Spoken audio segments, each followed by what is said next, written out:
Hello, I'm Randall Carlson, and I'd like to welcome you to another episode of Squaring the Circle, where we're not afraid to challenge sacred cows, ask politically incorrect questions, or cut through the pervasive smog of propaganda polluting our environment to connect the dots that are being deliberately ignored by mainstream media.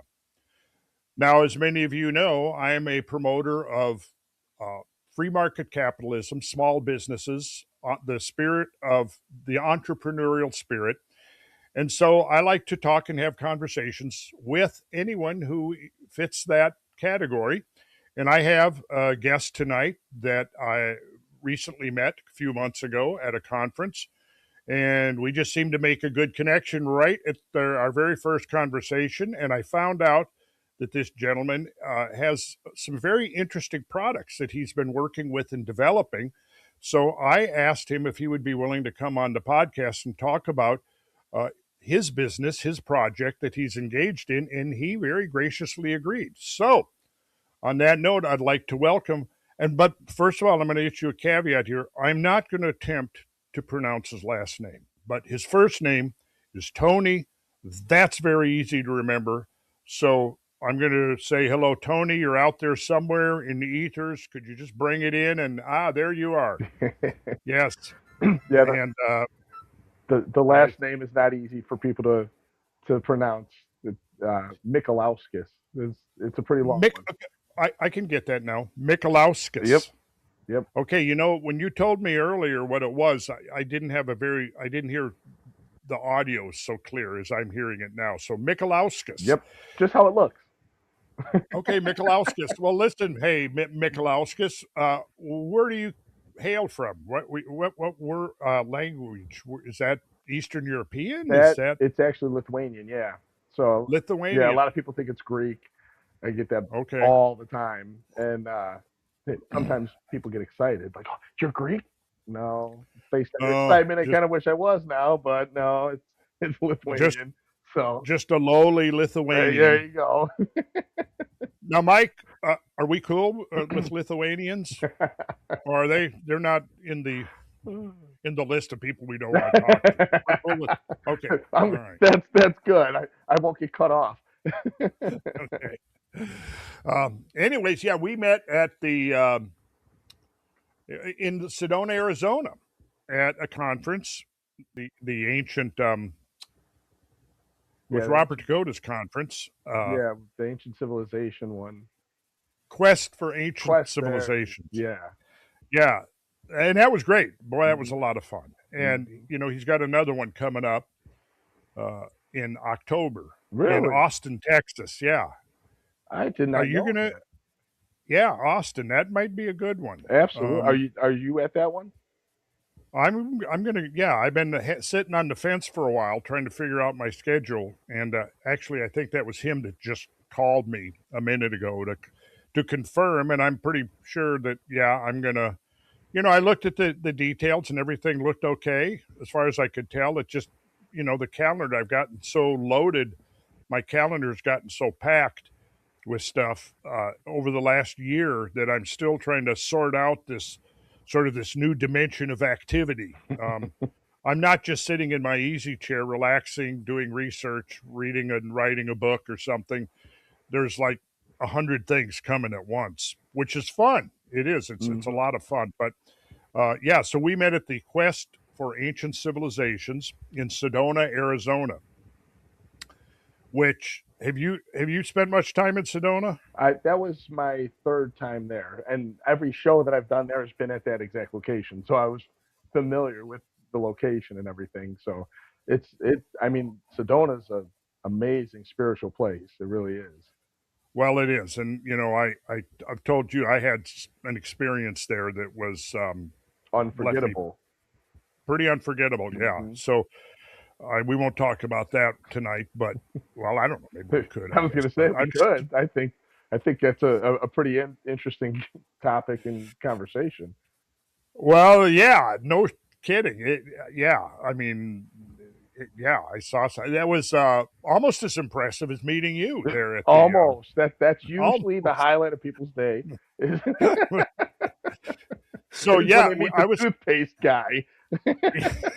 yeah. So I was coming back from lunch, I think, and you were out. I was somewhere Hmm. out there. I'd come back to the place there, and you were out front. And I don't know. We just got to talking somehow. Yeah, here I'm going to cut you off and give the total story on what happened, because it's my business partner. His name's Larry, and he's a huge fan of yours, right? So Oh, okay. normally I'm the one that approaches everybody. He'll talk a lot, but he's not the one to engage the conversation usually. Was he So there? he was Okay. actually, you met him.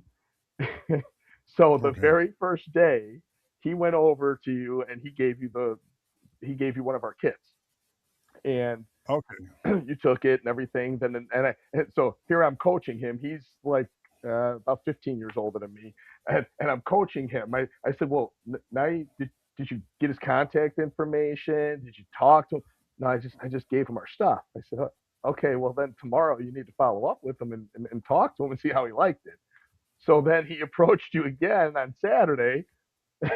Oh yeah, I remember. Yeah, like I'm like, oh, here comes that guy Yeah, again. and then you were like, he asked you, so did you try the toothpaste? And I guess your response was, yeah, I brushed my teeth. so so he Yeah, came yeah. back. Why is this guy wanting to? Do I have some green stuff stuck between my teeth or what? So he came back I immediately exactly. thought of the scene with Jim Carrey in one of his shows, and he's like, Oh, a got big the big green thing hanging between his exactly. teeth. You know what I'm talking about, right? Oh, Okay, so so that was Larry, that was Larry. So then he comes and over. Larry's your partner. Yep, Okay, we got to yep. all be clear on this now. Larry is your He's my partner. business Okay, partner. so Yeah. So he okay, comes over and he tells me, he's like, yeah, I don't think he remembered that I gave him the kit. And I said, okay. So then Sunday came, and I was like, okay, he's not going to go back up to you. He's embarrassed. His confidence is wrecked. So him oh, and I geez. were both I have that upset. effect on people. I quite Well, frequently. I well, now after getting to talk to you and know you a lot better, like you might have even been sarcastic with him, and he just didn't pick up on the sarcasm. So, yeah, it went right over his head, probably. Yeah.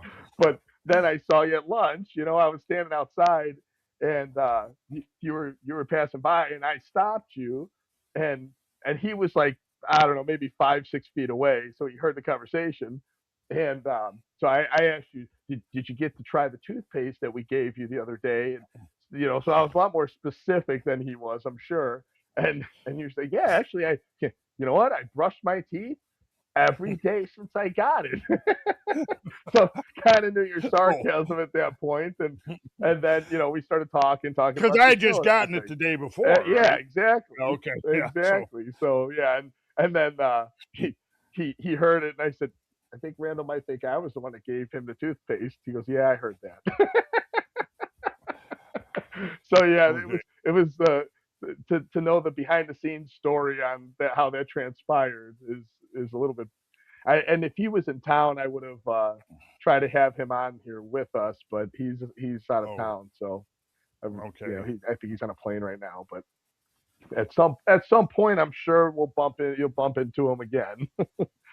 Okay, so we should probably clarify for listeners because you don't ordinarily just, I mean, out of the blue, walk up and offer to give people No, toothpaste. no, I should mention that you, you, what should I say? You make, you we well formulate, you formulate. guys, Yep, we yeah, formulated our toothpaste. own toothpaste, and like I was mentioning to Mike earlier, so Larry and I used to have a health and life insurance agency years ago, Okay, and Obamacare hit, and that just wrecked our health insurance agency.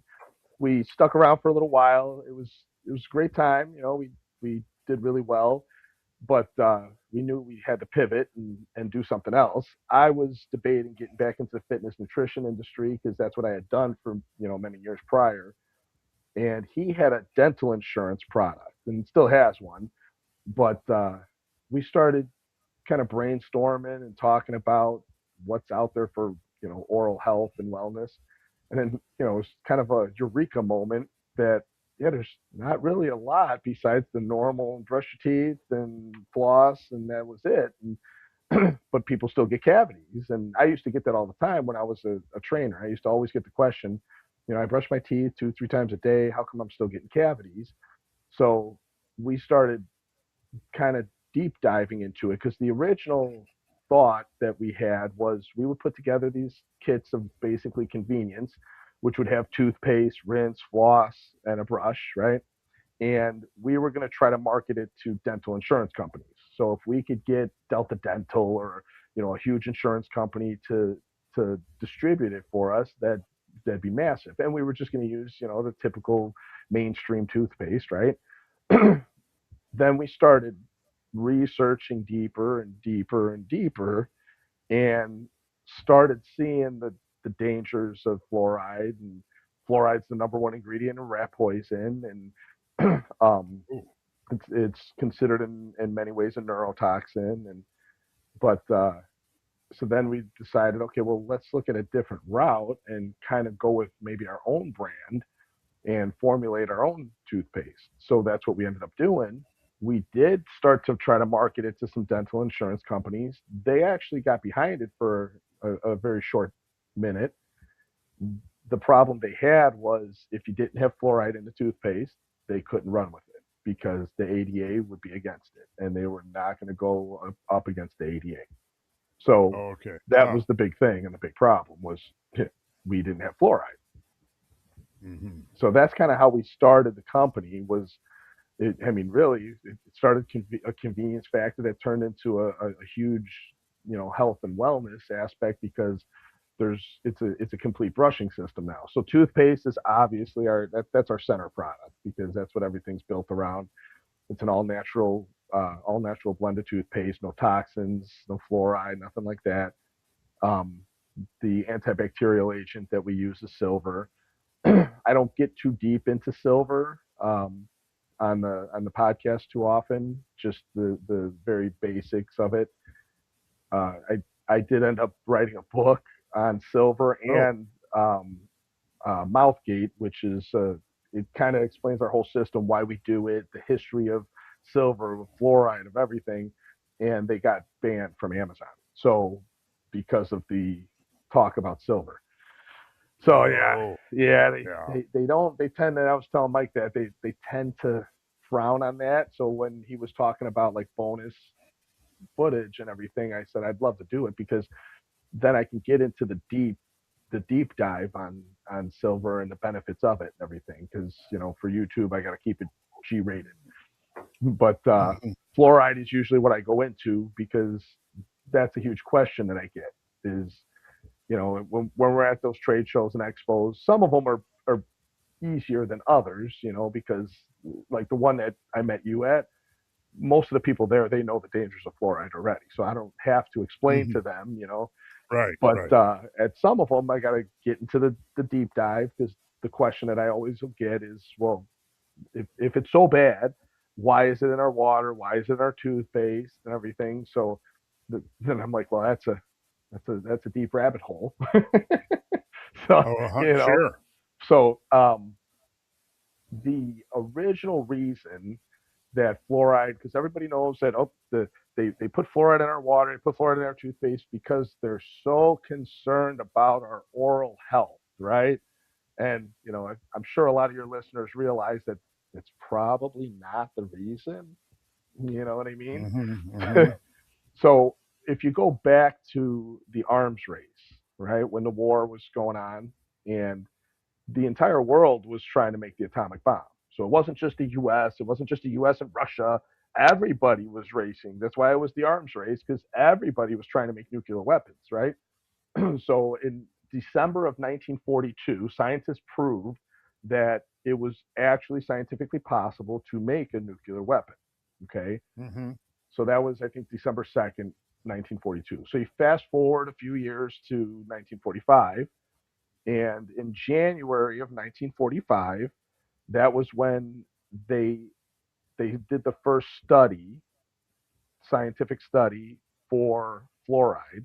They started in a city in Michigan, Grand Rapids, Michigan, and the idea was a 15-year study. They were gonna fluoridate the water, and basically see what happened to oral health in the city.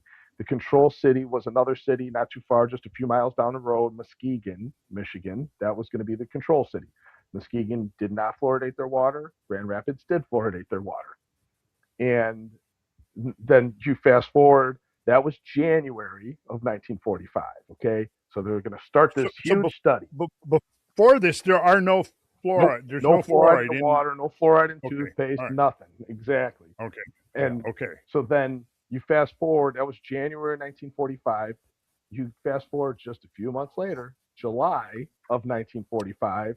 That's We know what happened. that was the first atomic bomb. It was the first successful detonation of a nuclear weapon. Okay, Yeah, so just yeah. 6 or 7 months later, that happened after they decided they're going to test and see if fluoride is safe and effective, and that it's going to help with people's teeth. Now, that was July 1945 that they detonated the first successful detonation of the atomic bomb. You fast forward 1 month. So from July, not even a month, because I think it was July 16th to August 6th. August 6th, 1945. That's what we know. That's when the U.S. really showed the muscle, right? That's right, Hiroshima. So that was August 6th, the first Hmm. successful, basically, bombing of, the atomic bomb. Then 3 days later, you had Nagasaki. Yeah, So yeah. obviously it was shown. Now, what people don't realize, why this is important, that I'm going into this timeline and these dates, and and what does nuclear weapons have to do with fluoride, right? So most people know that uranium is important for nuclear weapons, and that gets talked about all the time in the political industries and Yep. landscape. What people don't realize, and they don't make this mainstream, is to make nuclear weapons, you need fluoride. That's what enriches or enhances the uranium. So Okay. that's why, and there's we could call it the conspiracy theory, right? That um, that's the reason why they had to show that fluoride was safe and effective. And when you compare to any other health issues, right?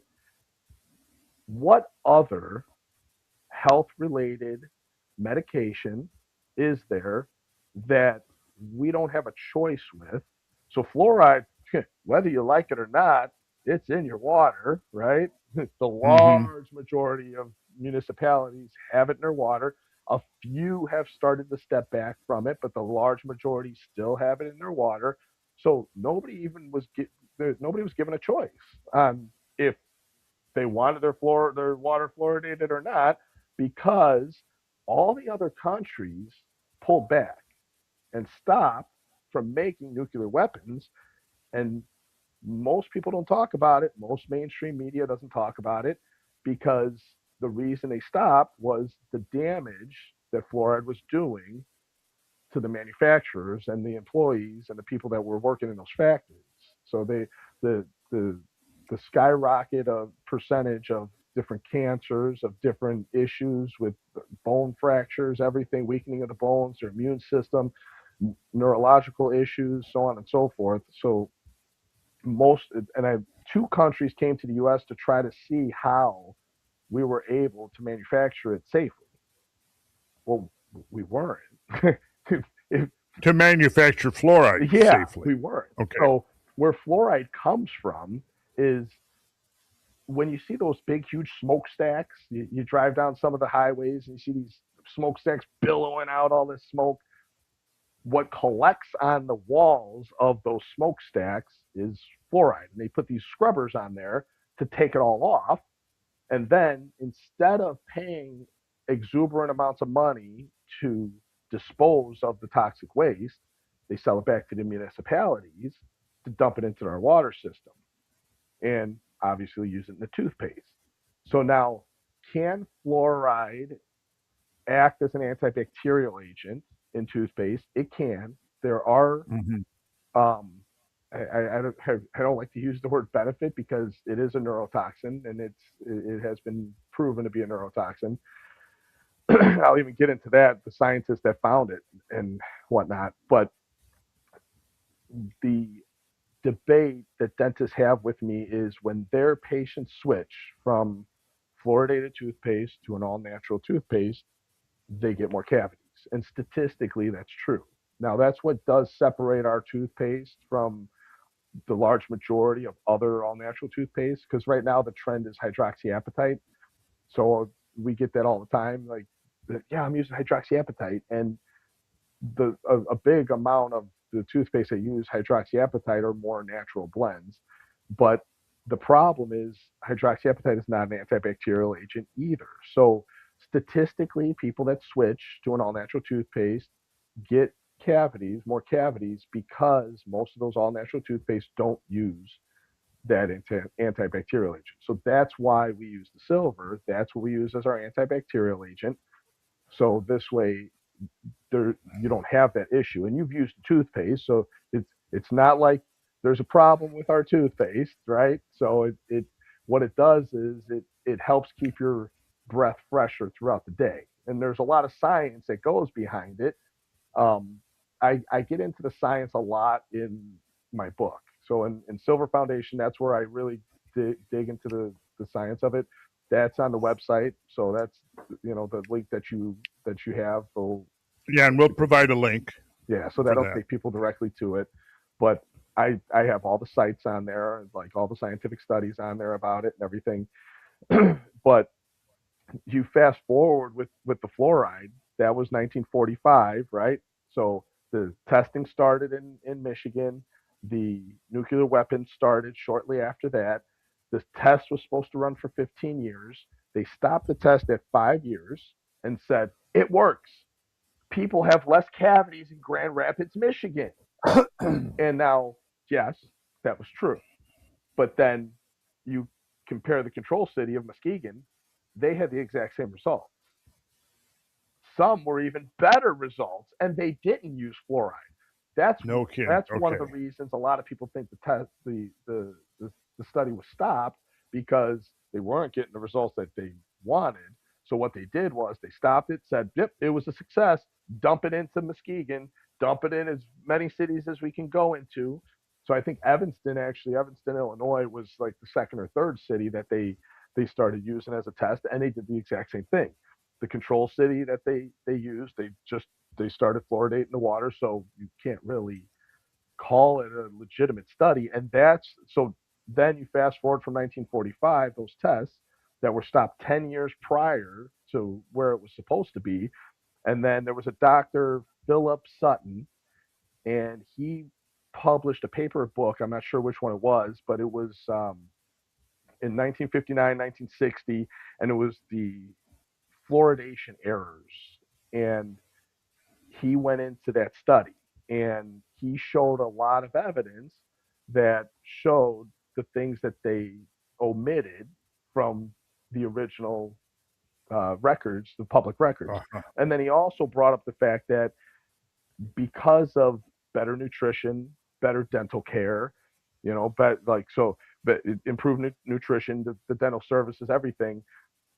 That's why both cities had beneficial results, because Uh-huh. those things were increased, and people had better access to even dentists at that point. So he came out with that in 1959 or 1960, and of course, that at that point we needed fluoride to continue to manufacture the nuclear weapons. So most Yeah, of that was ignored. yeah. I mean, we're in the peak of the nuclear war. Yep.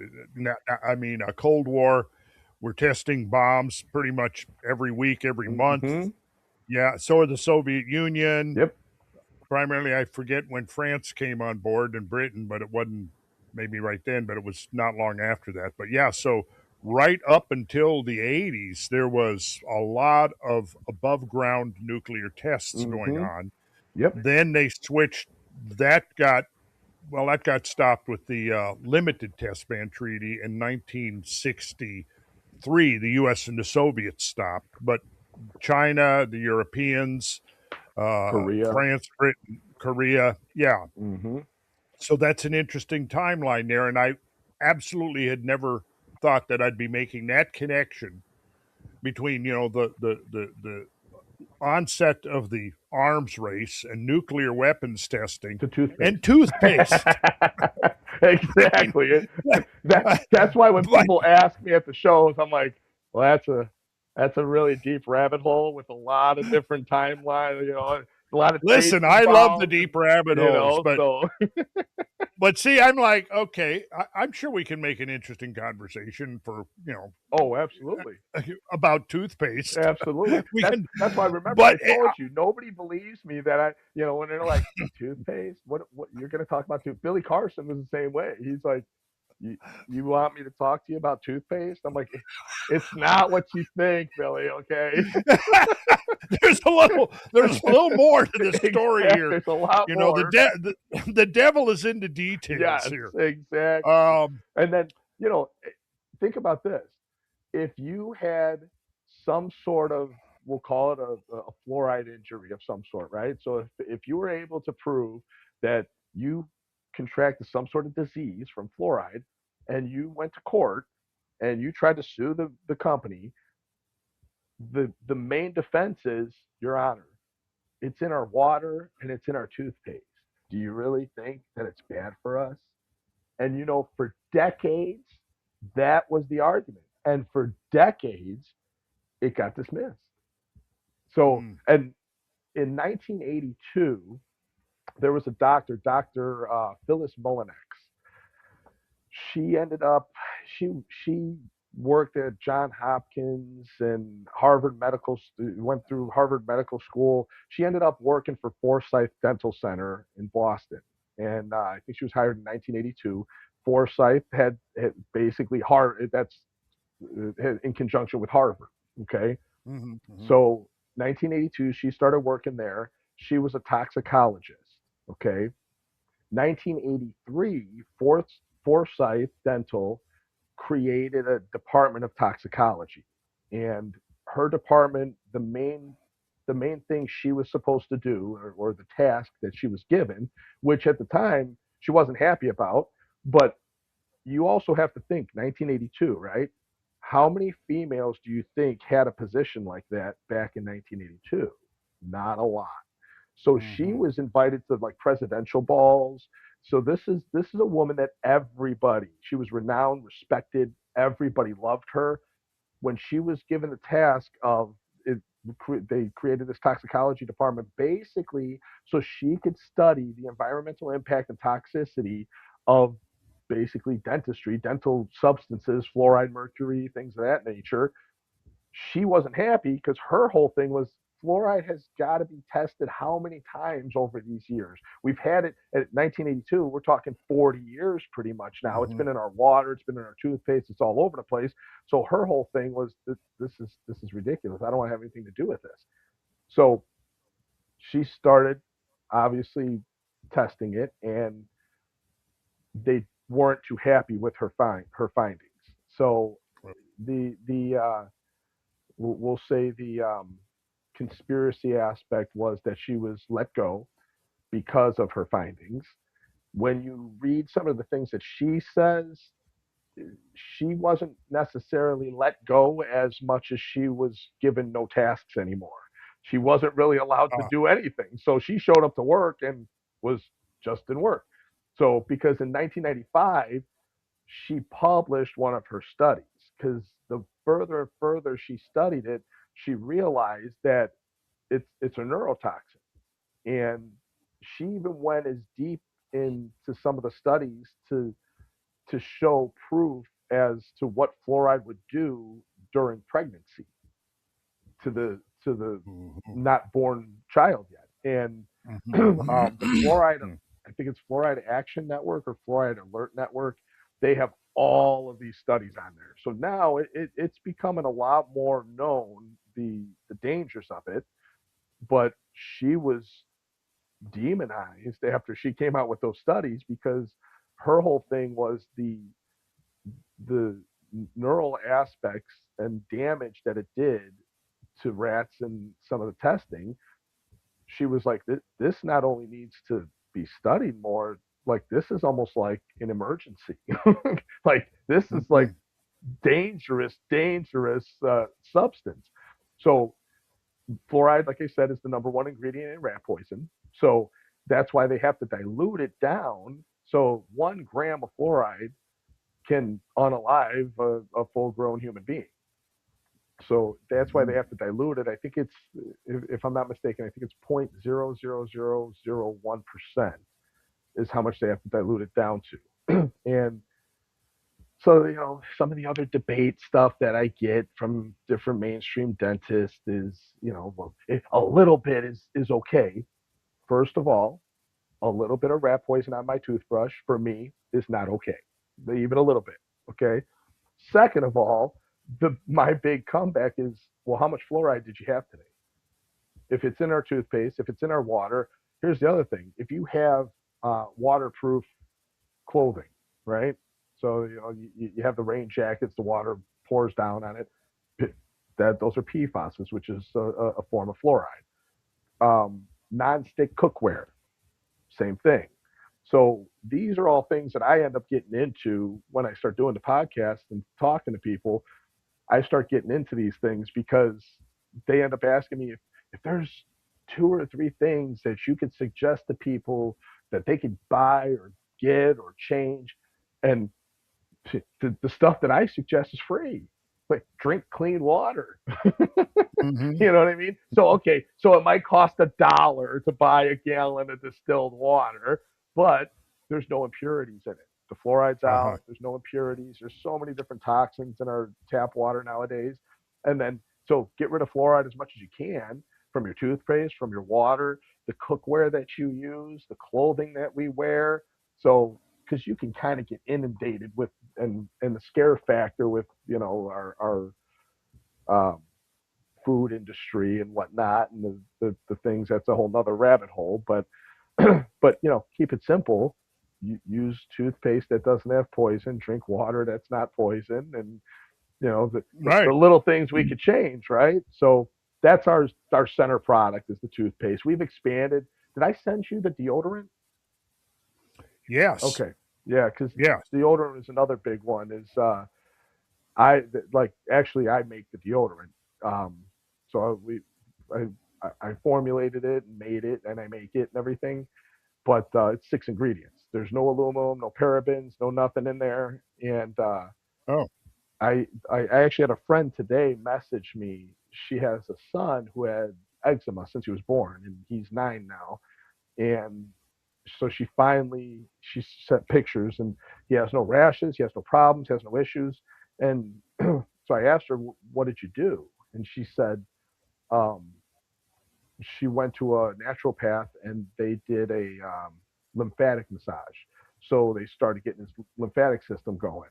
So it was basically just needed to drain toxins, is what it was. And what aluminum based deodorant does is it clogs your lymphatic system. So that aluminum gets into the lymphatic system through your underarms and stops allowing your body's natural form of detoxification and being able to detoxify itself, because it just plugs it all up.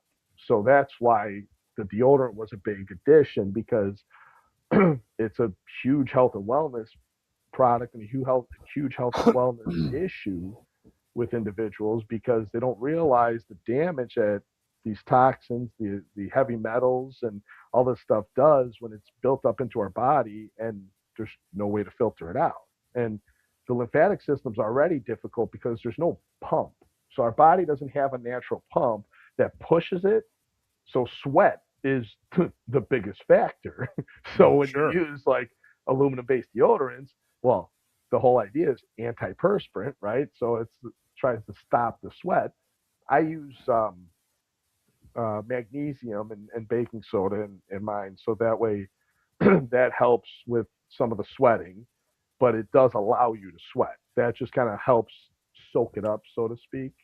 But the silver is the antibacterial agent in the deodorant, because most deodorants.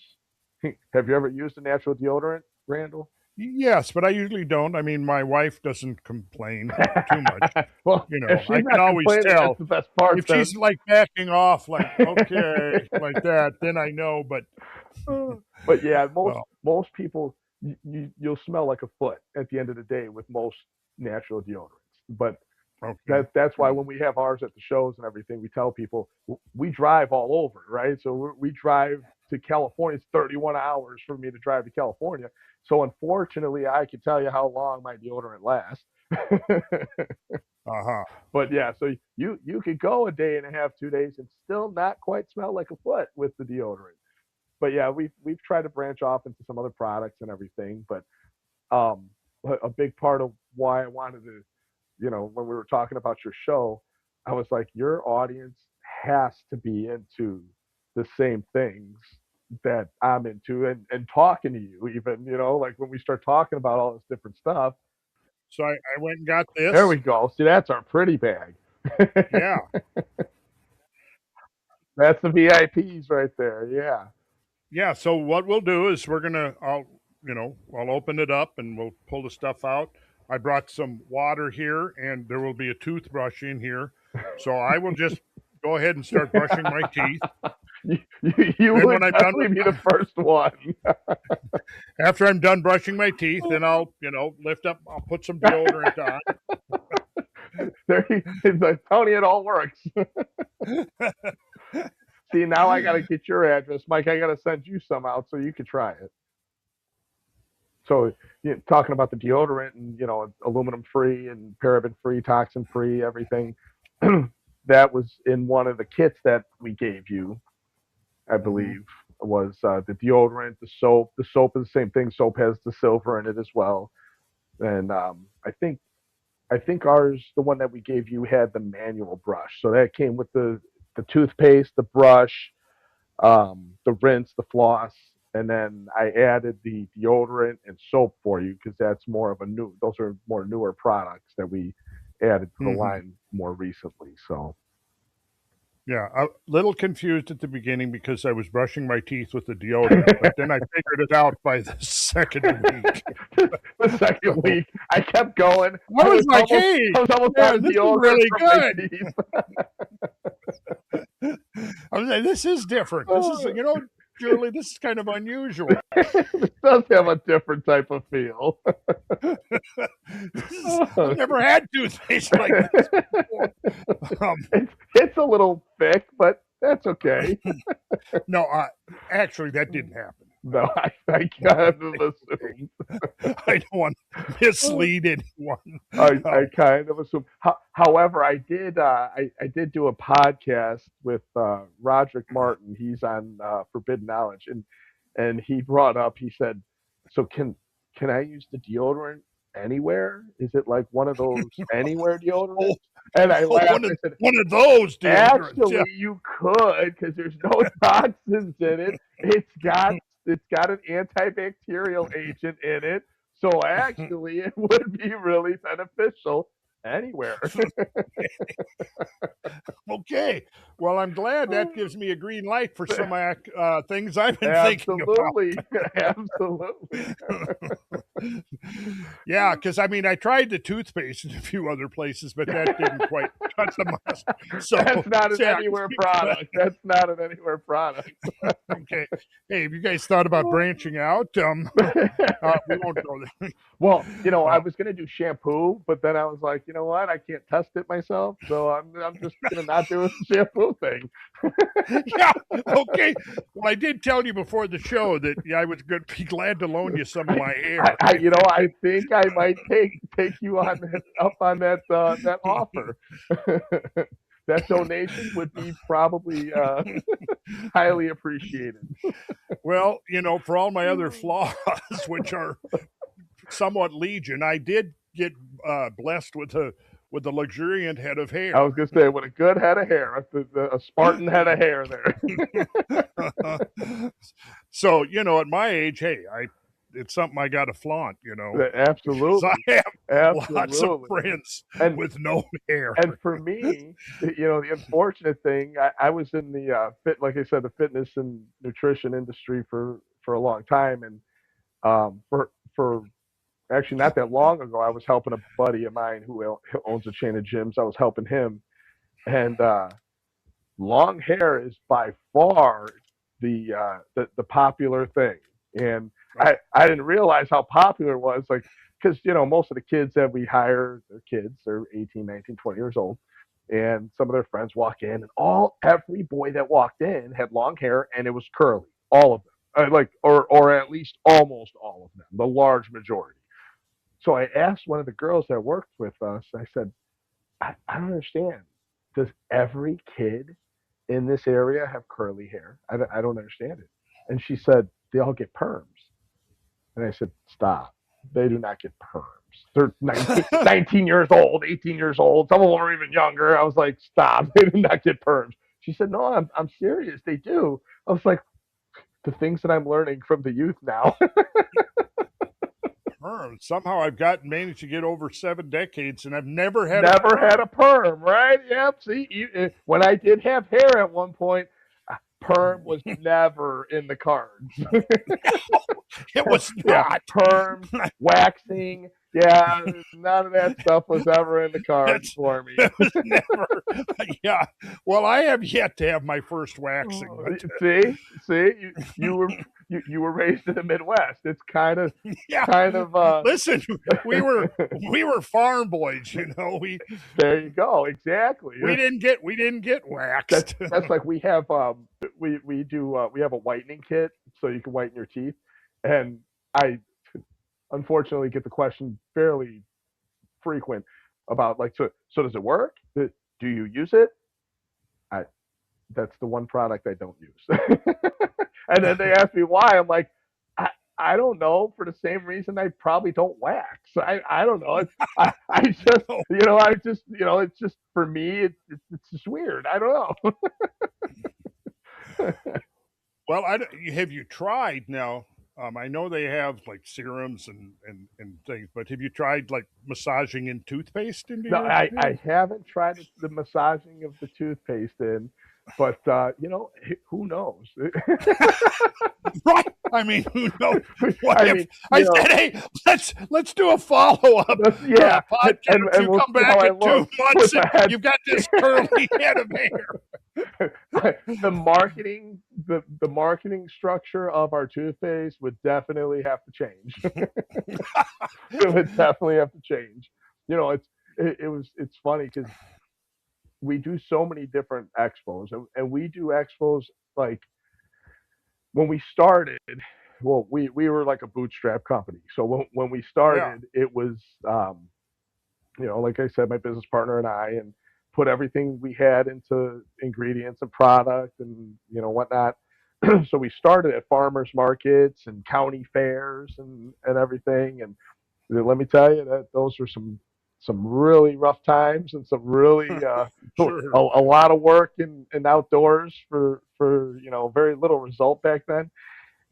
But we do, my point is we do so many different, from farmers markets to UFO shows, ancient civilization, political shows.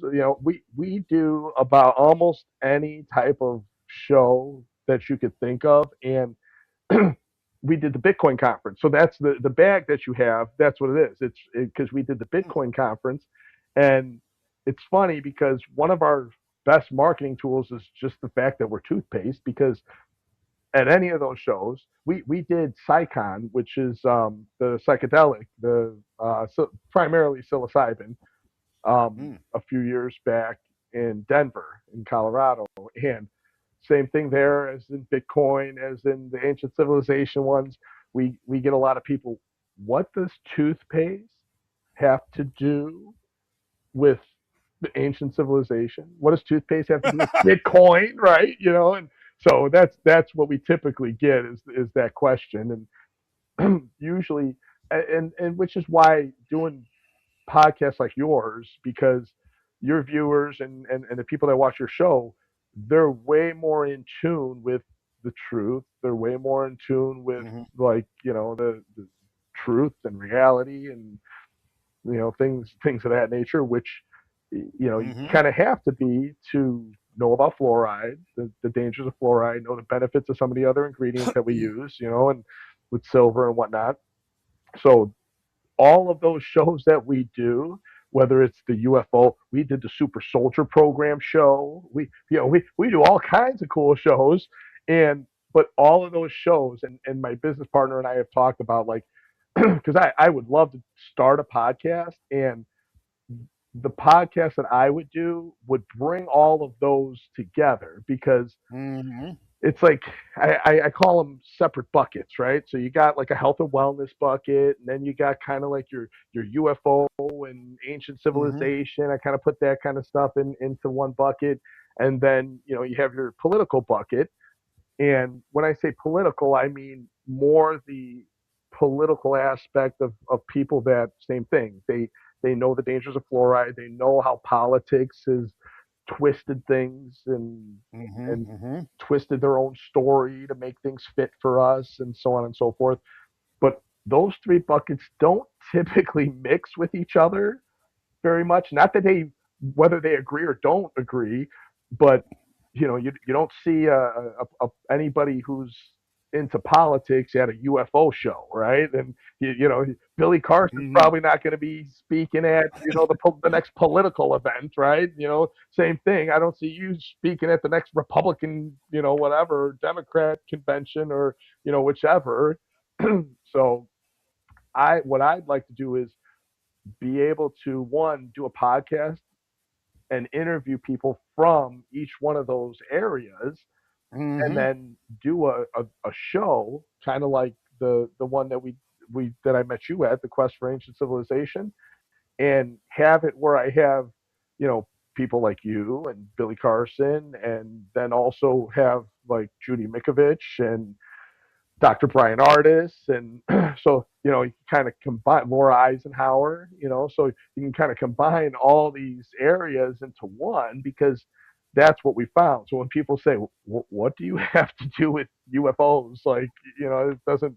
Contact in the Desert. That was another one that we did, was Contact in the Desert, and people were like, I don't understand. Why are you here?" But everybody, aliens want to brush their teeth too. They want healthy teeth, right? I would think so. There you go. So And you kind of fit while you were everything. talking, yeah, while you were talking about your venues, I had an idea for a new product line: psychedelic toothpaste. Oh, we thought about that when we were at Oh, SciCon. you We have we were thought like, about that. yeah, because when we were at SciCon, that it was an awesome show, a lot of fun, a lot of cool people. It was a blast. I met a lot of really cool people, and but we didn't really do too well, because at the psychedelic show, mm, yeah, we didn't get away with just being a good wellness product. If we would have had a psychedelic in our toothpaste, then I think we really would have done well. But we did not have it. So, Well, it's perhaps something for the future. oh, yep, that'll be the next line. Yeah. Psilocybin toothpaste. Oh, yes. Yep, Well, you wouldn't have to just microdose in there. exactly, exactly. A tiny Would little bit. that? That Mm-hmm. it's funny. That's the other thing. When you look at the stuff that we have in our kit, because we do membership options, and we customize for everybody. So if somebody just wants toothpaste or toothpaste and rinse and everything, we'll customize it. But each thing, and we didn't start out this way. We pour most of our money back into the products and company, and but so obviously the toothpaste is the center product for that reason, because that's what we started with. But then, like the rinse, so I go through the whole explanation with people at the show on the table, and I explain the toothpaste, the benefits of it, and everything, and and then the rinse is a concentrate of silver xylitol and peppermint extract, right? So it's three ingredients, very Mm-hmm. natural. You just do like 3-4 drops in an ounce of water, and that's what you rinse with. That way it enhances everything. Then our floss, most people don't realize that most flosses have fluoride. Our floss is fluoride free too. So it's a charcoal Yeah. base with a coconut coating. And then, I usually kind of stop there and then go into the UV. And then people say, "What about the brush?" I'm like, it's just a toothbrush. That's the one thing, and we haven't gotten to yet, because it takes a lot of money to, like, for us to Yeah. introduce another product. We don't have bottomless pockets like some of the other companies. So for us to introduce a new product, that's a tough thing for us. So like, but that So is something we're in the works with. But yeah, so most of the stuff okay, is so tough. what I'm hearing here then is you're not a multi-billion-dollar company. No, not a multi-billion-dollar company. We're self-funded. We actually the podcast, the support that we get from some of the podcasts that we've done has actually saved the company. Good. We were in some hardships a few years back, and we did twice because usually, like when we have to order product, I mean, you're talking, it's about $30,000, and the shows that we do and all the other costs to come up with that 30,000, it gets kind of tough when the time comes. And oh boy, we were like beside ourselves, and we did a show, Carrie Cassidy, awesome woman, and that just saved the company. I mean, it really did. We were able to order our product and everything, and so I don't think people realize that the the benefits and the things that podcasters do, and how much it helps people, how much it educates people, how much it helps small businesses. I mean, so just you sitting here interviewing me and talking to me, I mean, I'm sure there was a lot of things that I said that people didn't realize, like you said, you probably didn't think nuclear weapons had anything to do with Right. toothpaste. So Yeah, I that, did, but that's my favorite part is the education aspect, and but just the simple sit down for an hour or 2 hours and going down the rabbit holes of truth, I call it. The benefits that it can do for a small business, the benefits it can do for, to motivate other people to do something. I'm it's not like I definitely I don't have a doctorate degree. I'm just a nerd that likes to read scientific studies in his mom's basement. That's what I usually mhm. tell people. But yeah, it is a huge factor with what you do by bringing people on the show and helping educate different listeners and whatnot. And then the school that you're going to put together, the Sacred Geometry School, Mhm. that sounds pretty amazing. Well, it's something that's been gestating for a long time, and there was a few false starts, getting your feet wet, and I think the team that's come together around this idea. Yeah, well, Mike, you've met Hmm. Mike this evening. Hmm. We've been going on 7 or 8 years now working together, um, and I have no complaints. He's done a great job, and some of the other people I'm working with through the Titan Network, Trent Wilson and Beckett Fusick, and Robert Dakota, done the well, let's see, what have I done? 5, 6 conferences with him now over the last 6 or 7 years. Oh wow! Speaking, are you going to do? You're going to be in Austin. Is when in October is that? That is, I You can know? tell you right now. Let's see. I'm looking here. Well, oh, October 16th through 18th. Actually, that sounds like I probably have that open. Is it the same name? It's Quest for Ancient Quest for Civilizations. Yeah, in Austin, the quest for the future. The future is ancient. I Oh like yeah, that. and yeah, some cool people there. Let's see, Dan Richards will be there. Billy Carlson, Hugh Newman. I really like his work, and others. I don't know. He's lining some stuff up. He usually puts together a pretty good show. So how do Um, I become a speaker at that conference? well, good question. I don't know because I've always, he's always reached out to me, and I've been on the receiving end of a request to be a speaker. However, uh, I will be talking to him. I think I may even call him when we're done, but definitely by tomorrow, and I'll just ask him. That would be Are there any awesome. openings?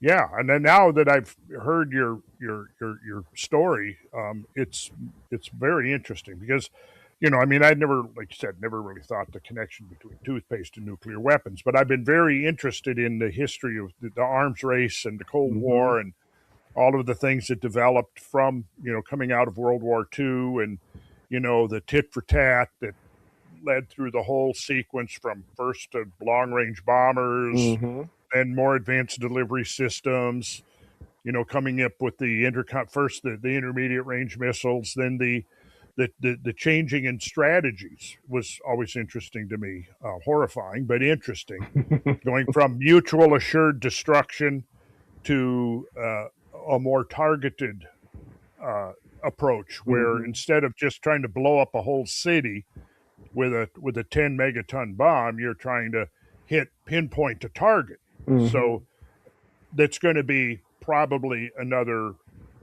launch site, launch pad, missile silo, hardened command and control centers, because the big dumb bombs will wipe out Old City, but they won't take out the command and control centers or the missile silos. Mm-hmm. You got to have pretty much pinpoint accuracy, and that Yep. was the big evolution, mainly in the 80s, but it was already underway by the 70s. But you can kind of see, going from the atomic bomb, then the belief that it was going to be at least 20 years before the Soviet Union was going to be able to catch up. So we went ahead, based on that thinking, well, let's go ahead and go for the super bomb. And that's where you had Edward Teller and those guys in there. That's where you had Oppenheimer dropping out, saying no. At this Mm-hmm. point, we don't want to go there. We don't want to go to the hydrogen bomb, the Mm-hmm. fusion bomb. But we did. And then, of course, the Soviet Union just followed suit. And if Yep. you look at most of the innovations were from our side. Yep. The one big thing that the Soviet Union did was Sputnik, which showed, Mm-hmm. hey, you know what? That added a whole dimension to the arms races, because, oh my God, what if we can deploy nuclear weapons in From space? space. Yep. So that fueled the space race. Yep. Was Sputnik, I believe, in 1958. But yeah, I mean, I've been interested in that whole Mm-hmm. thing because I kind of grew up with that. I mean, we were full blown Cold War when I came into the world, and I grew up. Let's see, so 1983. No, I mean, sorry, 1963 was the limited test ban treaty between the Soviet Union and the United States, which banned atmospheric testing. So for the first 12 years of my life, the world I came into and took my first breath in the first 12 years of my life, all that shit was going on in the atmosphere, Yep. and I've often wondered, is there a fingerprint of that somewhere in my gene pool I was going to say in your energy somewhere. And, yeah, yep. Yeah. I was just going to say yeah. that's not quite the positive energy that you want surrounding. No, because look, I remember there's a story, and not to get off on a big No. No. tangent here, but it's an interesting story, and then we'll come back, and I do want to dive into this. Mm-hmm. Okay, but the story was when Kennedy was still president before the assassination, and this Mm-hmm. would have been, I believe, this would have been fall of '62, maybe right in there. The Soviets had just tested Tsar Bomba. You remember Tsar Bomba? That was the No. 55 megaton behemoth. I'm going to do a whole podcast on what we're talking about now, but this was the largest hydrogen bomb ever Oh wow. detonated by the human species. And the largest hydrogen bomb that we ever tested, Castle Bravo, was 15 megatons. The Tsar Bomba was 55 megatons. So it Wow. was like more than three times larger than our largest. But of course, the mass of Tsar Bomba was so great that just like getting it to a target was impossible. Mm-hmm. Basically, you couldn't put it on top of a missile and fire. There was no missile capable of carrying that big of a bomb. But typically, when you had the hydrogen bombs, and we're testing those. First, it was delivered by bombers, but then we began to develop the missiles, and you had one rocket for one warhead. And that warhead might be a 10 megaton warhead. Now, 10 megatons. Coincidentally, I always use this correlation between the Tunguska Siberian explosion event of 1908, because it's estimated to be between 10 and 20 megatons, and usually it's rounded off to about 15 megatons. That's 15 million tons of TNT, right? Wow. That's a lot of, right? That's a So lot of bomb. that's a lot of bomb. Now, Yeah. Tunguska wiped out over 800 square miles of old growth taiga forest. Now, to try to give people a sense of the dimensions of the magnitude of that, can go to Washington D.C. or I can go to Atlanta, and I can show a lot of the major cities in the U.S. have perimeter interstates, right? The Atlanta Interstate 285, if you calculate the land area within that perimeter interstate, it's roughly about 800 square miles. So, in effect, what that does is give you the sense, well, okay, so it was the blast wave of the Tunguska aerial detonation. About 5 miles up in the atmosphere, it exploded. Early, early June 30th, 1908, right? Came up, in fact, people described it as looking like it came from the sun. It was like spit out of the sun, disgorged from the sun. But that just has to do with the geometry of its orbit. But the point is, it comes into the atmosphere, did not make it to the surface. And essentially it's moving so fast that, moves through 8 or 10 miles of atmosphere in a half a second.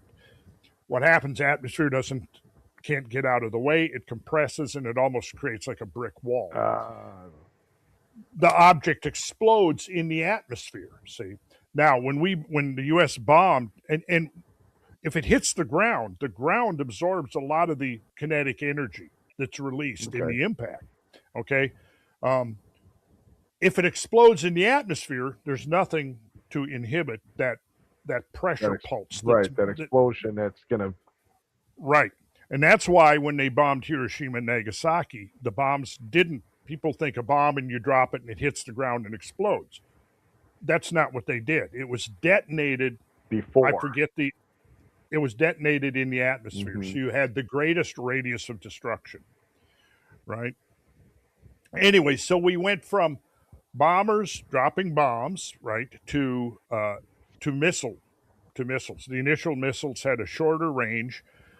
They reduced the size of the warhead. But when you had this shifting from mutual assured destruction, is like, you aren't going to attack us because all we need to do is deliver one 10 megaton hydrogen bomb and your whole city is gone. Yep, that's going to wipe it out.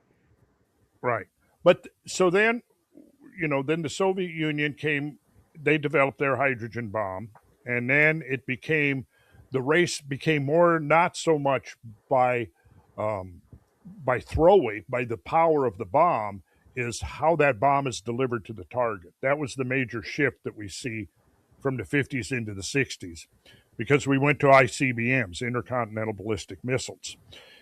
So we could deliver long range, right? Okay, but those intercontinental ballistic missiles, initially one warhead for one missile. Well, then the next innovation was multiple warheads. So they created a bus that you could put 3 warheads with one delivery system. You shoot that off, the missile carries the 3 warheads, releases the warheads, and now you can hit 3 targets. However, they weren't very accurate. So what they did was develop the guided warheads so that you could actually guide those warheads. And they developed buses of up to 10 warheads per one missile. Oh, wow. But those warheads, of course, they're not 10 megatons. They're much, much smaller. Right. That's why they're able to fit 10 on there. But the idea, again, is this pinpoint accuracy. Now, for mutual assured destruction, you don't need pinpoint accuracy. It doesn't matter. I mean, if you're going to blow up a city like Washington, D.C., or, right, whatever, Paris, London, name the city. Mm-hmm. So, right? It doesn't matter. You can hit right dead center downtown, or you can be a mile away from the target, and that city's gone. Yep. Right? But if you want to take out a command and control center, if you want to take out a missile silo, a bunker of some sort that's under a bunker, you have to take pinpoint accuracy. That makes sense. Yeah, so that was the big shift in strategic doctrine that took place in the 70s. And when you come up to the Reagan years, that you see that the whole focus is on developing the capacity for the Pershing II missile, the Trident III, the cruise missiles. They were all about accuracy more than load, more than payload. Right. So But there was some interesting implications to that, because our strategic policy was always one about we've got our missiles for we've got our weapons, our nuclear weapons for deterrence. You're not going to attack us because we can wipe you out, Mm-hmm. right? Uh, and that's why we've got our missile silos buried in the Dakotas, in Montana, places like that. They're underground. Yeah, you can blow off a big bomb up in the above ground and it'll destroy everything, but the missile silo is still going to be there and we can still launch. So what shifted was, think about this. Now, we have developed or are developing in the 80s the ability to strike a missile silo with pinpoint accuracy. Well, up to this point, our strategic doctrine has been oriented around response, retaliation, right? Now, is the assumption going to be that if somebody launches, of course, presumably the Soviet Union, but later China, if somebody was going to be able to launch an all out nuclear attack against us, well, are they going to only try to take out half of our missiles and leave another half there? Yeah, you could take out 1,000 missiles and there's still more than 1,000 left. Well, how many do you need to completely wipe out a whole country? 100, 200. So you got a huge amount of overkill there, right? But now think about this, Tony. If we're developing the ability to target a missile silo with pinpoint accuracy, we're assuming that we're not going to launch against that missile silo if there's no missile in it, right? Mm-hmm. If we're retaliating, the assumption is that there's no missile in the missile silos. See, in other words, you have to assume that this is leading to a first strike capacity. And that's exactly what it was. See, and I don't know if you remember the space, not Space Guard. Oh heck, when during the Reagan years when they began to develop the space defense, the SD, Strategic Defense Initiative. That was it. Strategic Defense Initiative, nicknamed Star Wars. And the Star Wars was conceived to be a system that could intercept all the incoming missiles. And stop the.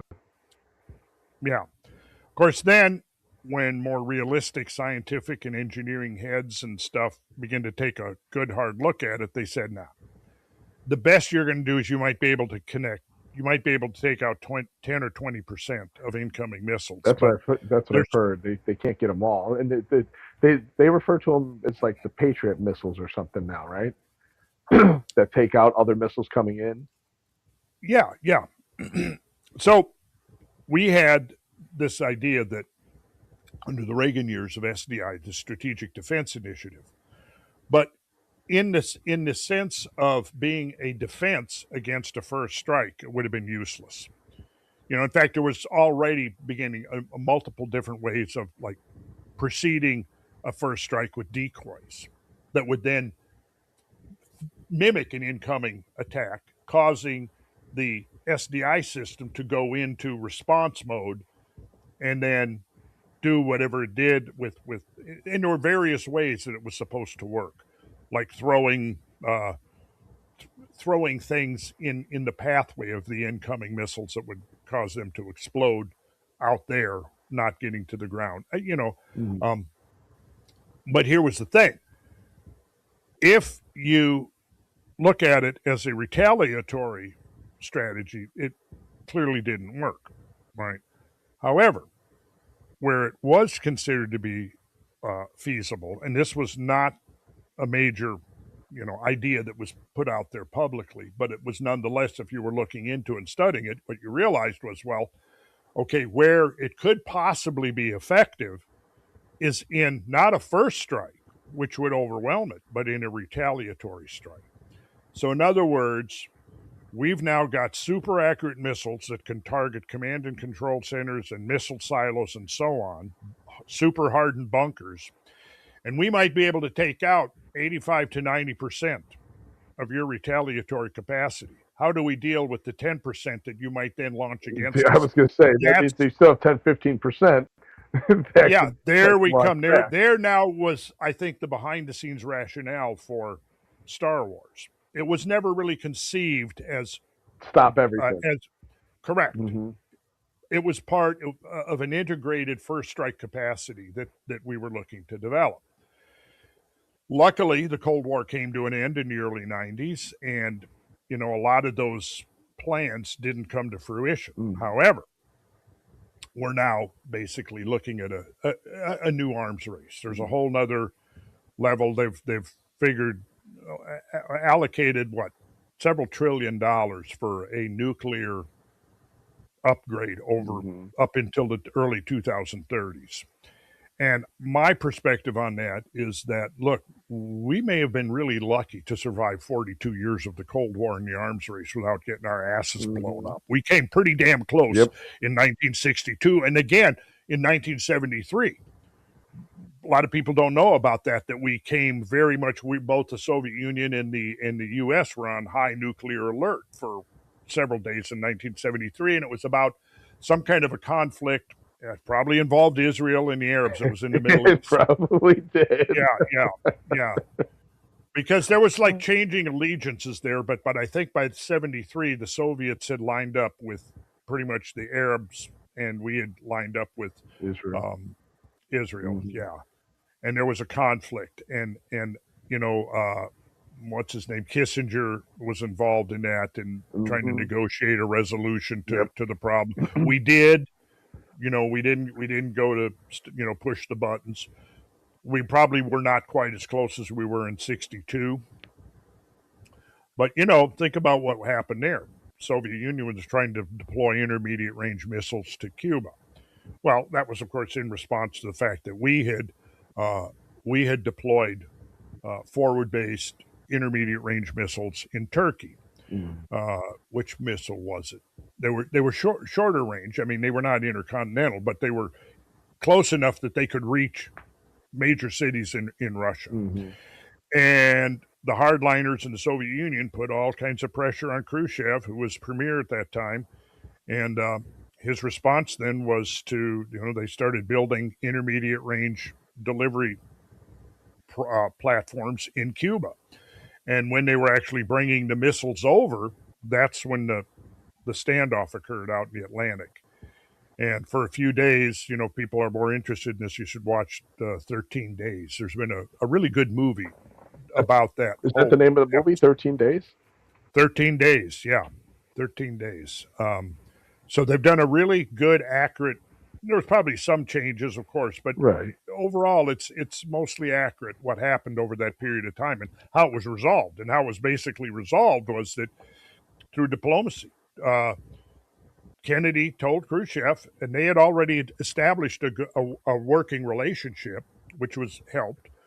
But Kennedy said, "Yeah, we'll pull out our missiles from Turkey, but give us 6 months. You turn around, don't put any." And also the belief that the Bay of Pigs invasion of Cuba had failed, and Cuba was convinced that we were going to plan another invasion. So there was basically a twofold uh, idea around the deployment of those missiles from the Soviet Union in Cuba. One was that it could be a deterrent to another attempt at a U.S. led invasion of Cuba and the overthrowing of Castro, Hmm. which actually that's what the Bay of Pigs was. Was And trying it to failed overthrow. Yep. miserably. And Which, that which there was really, quite a few of those that failed miserably of trying to yes, overthrow Castro. yes. But this is the one that alienated Kennedy. And he decided that, he'd been misled. And it created a pretty good bit of friction between Kennedy and the CIA as a result of Yep. that. But then comes October '62, and Khrushchev is shipping intermediate range missiles to Cuba. Kennedy sends out the Navy. They confront each other. And then some backdoor diplomacy between Kennedy and Khrushchev. And Kennedy says, well, here's what we'll do. Like, there's some hardliners that would not want us to remove our missiles from Cuba. I mean, from Turkey. Turkey. But we will. If you turn around and go back, I will see that those missiles are gone in 6 months. Khrushchev agreed to that. It was a quid pro quo. He agreed to that. He turned the ships around, and I think it was like 5 months or even less. We removed those missiles from Turkey, and the situation was resolved. That was it. That's interesting. Yeah. And of course, I mean, I think there's a lot of lessons there that people need to know about and be thinking about, because there seems to be no coherent strategy Mm-hmm. underway right now as No. far as anything, really. Yep. I mean, whether you agreed with them or not, the gentlemen that we had back post World War II, whether it was, Dean Acheson, or whether it was uh, Forrestal, or whether it was James Burns, these guys, and I probably would have disagreed with a lot of them, but they were highly intelligent, and they were ultimately, I don't really see that in the current administration, that there is anything comparable to the level of intelligence of those gentlemen back, Mm-hmm. In the post World War II era that were guiding this philosophy. Now, again, what I do know about them is I probably would have been in disagreement with them on a lot of things, but that was maybe the difference, and I think that was part of the thing, is that yes, diplomacy played a huge role in getting us through that 42 years Mm-hmm. without a Cold War going hot. And where is that now? I I was going to don't. say, do you think that that's because now, and this is obviously just my own opinion by what I'm kind of the knowledge that I have of it. Obviously, there's so many behind the scenes things that go on, but it seems like there's a lot of well, I'll say to keep it light, uh, other other people pulling the strings, so to speak, and I feel like, and I said this probably when it first started happening with everything with Iran. There was all the Mm-hmm. talk about dissolving NATO and getting rid of NATO and not having NATO anymore and pulling out and whatnot. And this was something I think I heard one other person talk about it, but I feel that some of the countries or individuals that are involved in pulling those strings, a big part of Iran was one of them that they wanted to take control of, but I think another big part is Turkey. And if Mm-hmm. we have NATO, Turkey was one of the first members of NATO. Mm-hmm. And if we can't attack Turkey, and if somebody does attack Turkey, even if it's not us, that's supposed to be, well, that's grounds for war and for retaliation from us because they're Mm-hmm. part of NATO, and that's the deal, right? We're supposed to defend all the members of NATO. Now, if NATO is dissolved or we pull out of NATO, well, now our hands are clean. If somebody attacks them, well, right? And that was my whole thing. Is I feel that might be part of the reason that the talk about pulling out of NATO or dissolving NATO is. I feel that there's other parties involved that want to take Turkey the same way that they want to take Iran, and that allows other people to go into Turkey without our interference, without the U.S. interference in one way or another. And I think Cuba's another one. I think Cuba's like on the list of kind of like Venezuela was. I think Cuba's on the list too. That Mm-hmm. they need to get into Cuba, and there's a few different rabbit holes that you can go down for reasons why. Like one that I've always seen quite a few times is the countries that didn't have a central banking system. And Mm-hmm. if you try to check them off the list, it was like from before 9/11, you went down the list. I think there was like 7 or 9 countries that didn't have a central banking system, and yeah, you can cross quite a few of those off the board now because those have we've gone in there or somebody's gone in there and flip things around and change things. And Venezuela was Mm-hmm. one of them. They didn't have a central banking system. Iran doesn't have a central banking system. A lot of the countries that have been invaded, yep, and it could be a coincidence. I don't know. It could just be a weird theory that you see, a conspiracy theory that you see on social media. But at the very least, it is kind of strange to think that Yeah. those countries all didn't have a central banking system, and those are the ones on the list that get invaded. It's almost you could Okay. tell the future with it. I guess then the idea is that by having a central banking system, it facilitates getting control of the economies. Mm-hmm. That would make sense. Yep. So if you want to get control, if you've got a diversified banking system, a lot of small, local, autonomous banks and stuff, yeah, how do you get control? How do you get a Mm-hmm. centralized control? Yep. Exactly. That makes perfect Just like we sense. were talking about what was it after 1913, and when we Hmm. started the Federal Reserve and so on and so forth, kind of like that, right? So this Yeah, web, this network, I mean, it's a pretty strong, large spider web, so to speak, it across is. the globe. And you start traveling. You've been all over the world, right? So you start traveling all over the world, and you start realizing there's a lot of differences. Obviously, you Mm-hmm. go across the world to Asia and everything, but eh, there's a lot of differences, but there's a lot of similarities when you look at it, and it really opened up my eyes when because I lived in the Philippines for a while, and I remember I was sitting there at a friend's house, and and it was definitely in a province, and I was thinking like, man, these guys, they go to work every day, they work super hard, right? In 10-hour days, 6 days a week.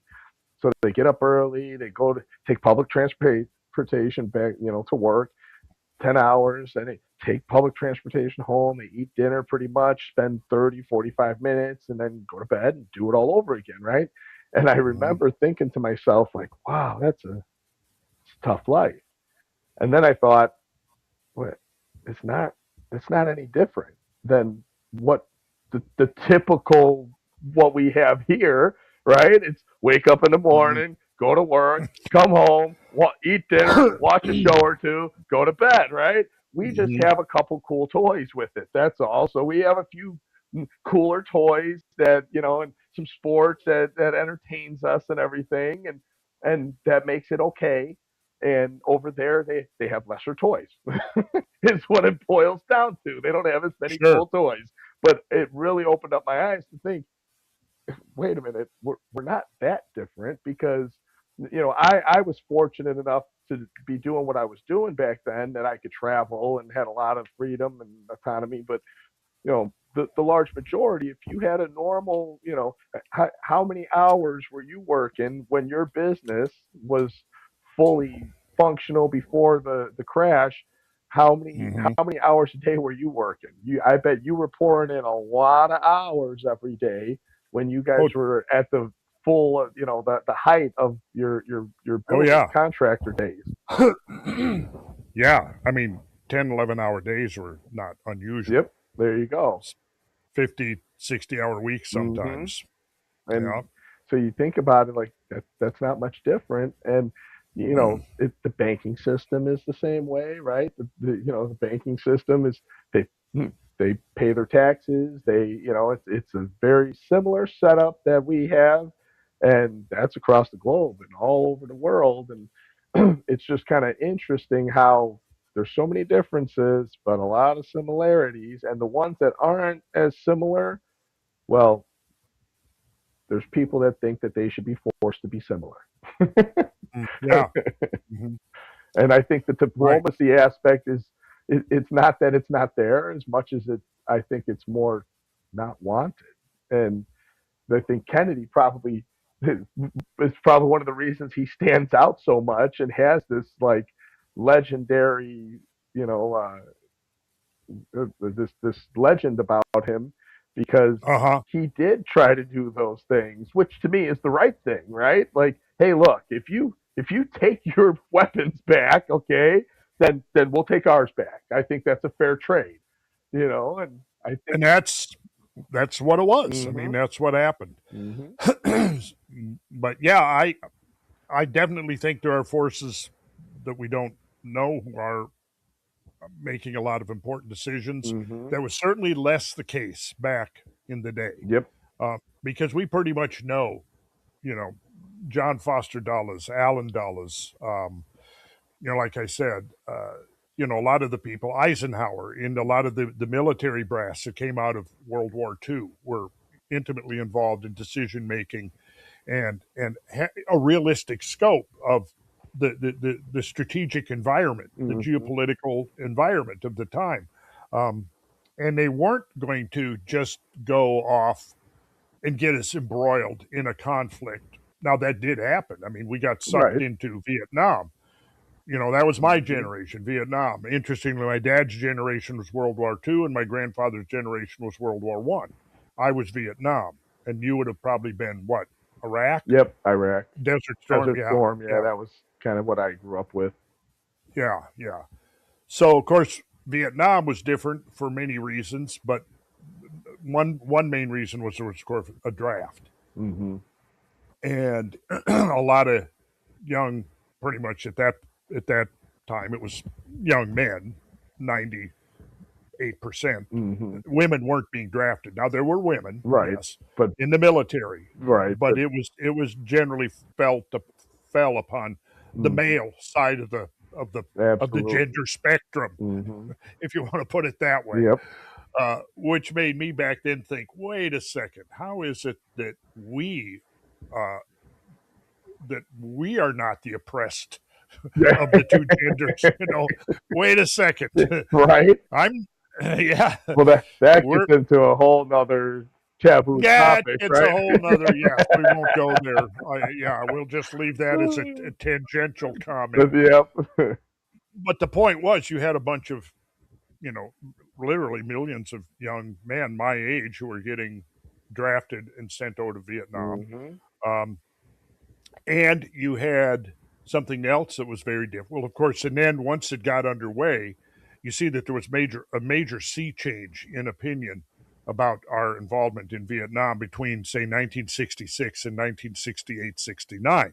Now, one of the things is that Kennedy was also early in summer of '63.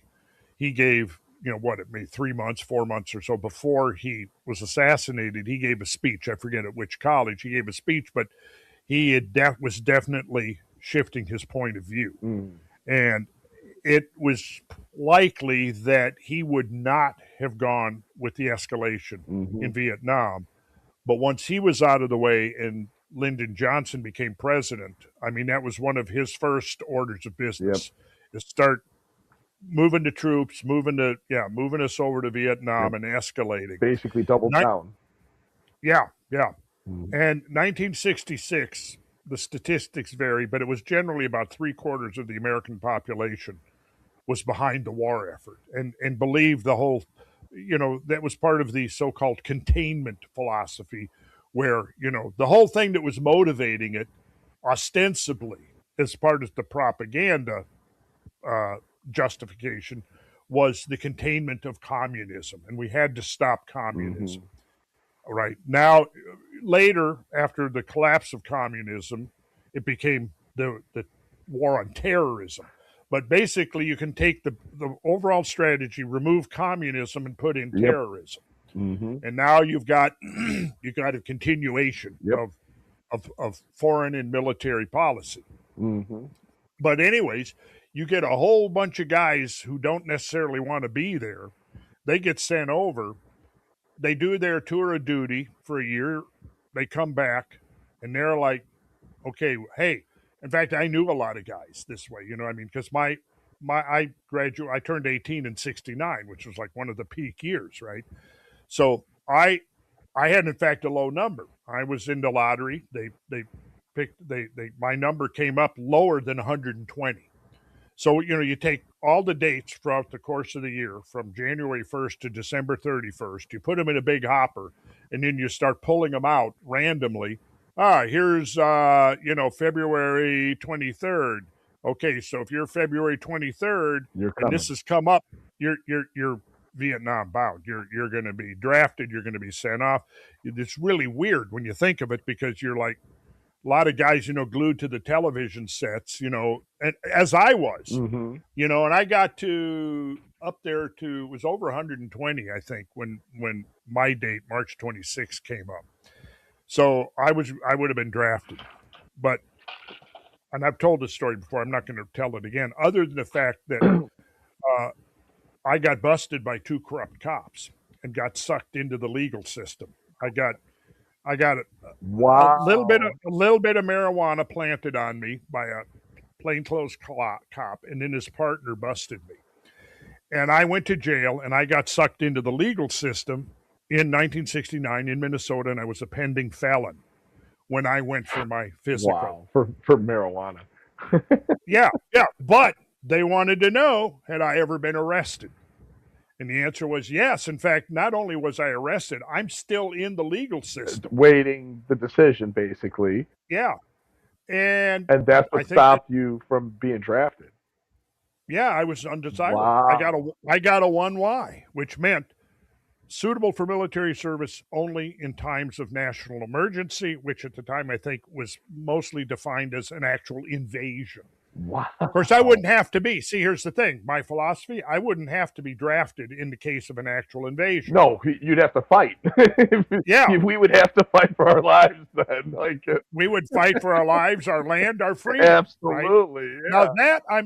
that's a different matter altogether Yep. than being sent around to the other side of the world where really those people over there are trying to do that same Uh thing. huh. They had just managed to kick out the French after, being screwed over by the French for decades. Hmm. Then here we come right in, into the vacuum created, the void that's created when the after the French leave Vietnam. And we come in there, and I think it was primarily about resources because at the time they believed that the Chinese Sea there adjacent to Vietnam, off the coast Hmm. of Vietnam, was oil. I think that may have not been the total Right. rationale, but it was Or certainly a factor. yeah, or what was told. Again, like you said, that's not what was reported on. What was reported on, like you said, what? Yep, communist, communist, communist, and that Yeah, was communist. poured into everybody. Yep, absolutely. I Oh mean, yeah, there. growing up, my dad used to say it. My dad would say it as an insult, commie. That was always the, and so that's what was poured into everybody's brain Oh back yeah, then. it So, was. I mean, the McCarthy era when everybody was being accused of being a communist. hmm, If you had the slightest leaning at all towards the left, you were a you're a communist. communist. You were a communist, and economically, I've always said I'm a free market libertarian. So I share a lot of the values, or let me say goals of the liberal left. Yeah, I want to see poor people being taken care of. I Hmm. want to see, welfare to deserving people. All of that kind of those Hmm. kind. I want to see the environment protected. All of that. Yep. I just don't think that gigantic government Corporations. Yep. bureaucracies and big Hmm. corporations, etc., are the best way to accomplish those goals. Yep. I feel the same way. That's why politically, if somebody does ask me where I stand, I'm very middle. I would consider myself. I definitely believe in hard work. I definitely believe in pulling yourself up by your bootstraps. But Yes, are there times where there's a need for social programs? Oh, absolutely. Like there's certain situations where people are born a certain way with different handicaps and disabilities, hmm and is that their fault? So should they be left in correct. the cold to fend for and they don't even have the ability to do that? So So yeah, I 100%, definitely agree. 100%. I want those people to be taken care of, looked after, etc. Where I come down is okay, what is the optimum way to achieve that? Hmm. That's what I'm looking for. What are historically, if we look, do we see any examples where that was, but obviously you go back to the 19th century, things were so different, Hmm. back then, we put a lot of handicapped people, especially mentally handicapped people, were just locked away into institutions. Hmm. it's totally different environment now, which is definitely a good thing.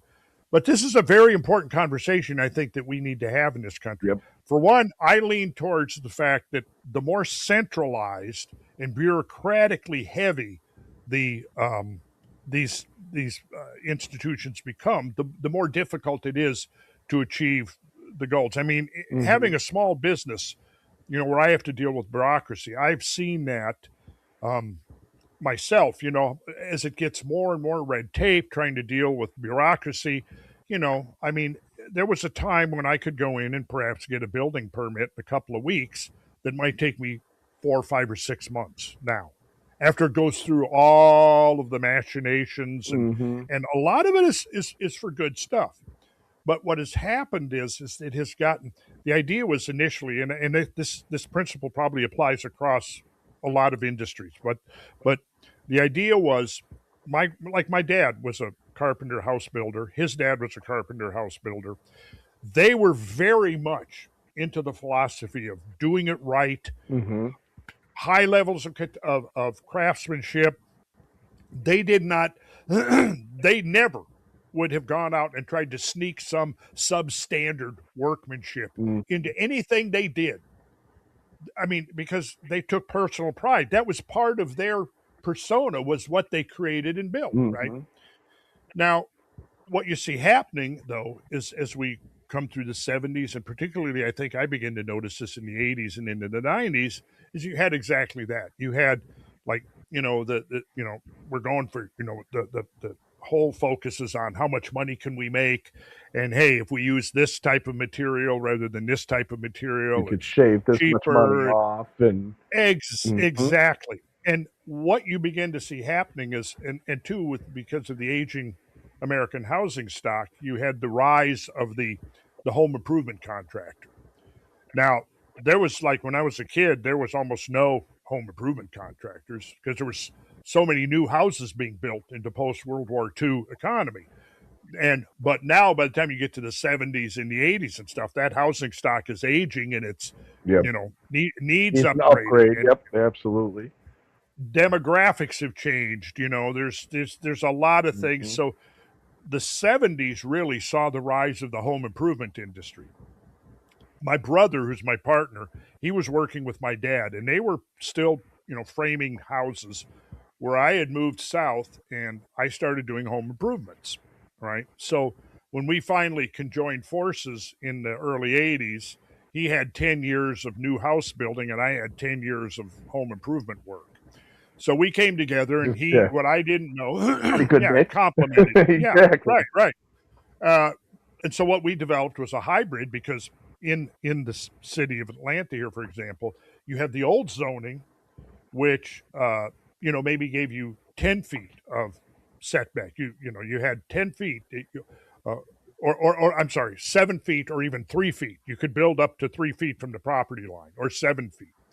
Now you get things rezoned, and in the new zoning, it says no, you have to have 10 feet from the property line if you're going to build new, Hmm. right? So let's say you got a little bungalow, you want to build on the back of it. So you now have to build something new in the back. You want to build a new addition. It could be master bedroom. It could be a rec room. It could be a kitchen, dining Hmm. room, whatever it is. But you're going to extend the footprint of the house. Well, the problem now is that, well, if the house is 7 feet from the line, and this new construction has to be 10 feet from the line, you can see right there. You got now it brings in design issues, Hmm. complications, all of that kind of stuff, right? So basically, what my brother and I did, well, because of the lateral restrictions, and a lot of these you have single story bungalows, but the zoning allows you maybe a 35-foot ridge line above ground level, but you've got a one-story bungalow, so that ridge line is 15 feet, 16 feet above so it became logical and rational To go solution lateral. to this problem to go up Hmm. rather than out.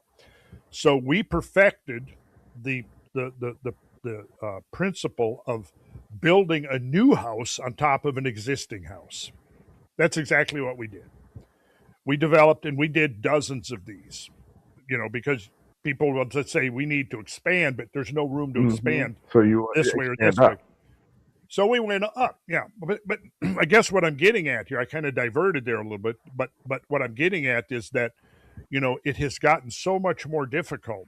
Like, so, if you're going to go through a zoning variation in the urban areas, it's gotten a lot more complicated, and it takes months to get a zoning variation. And let's say it's not feasible to go up. Somebody wants to build off they've got a big backyard, they want to build off their footprint. They don't want to offset.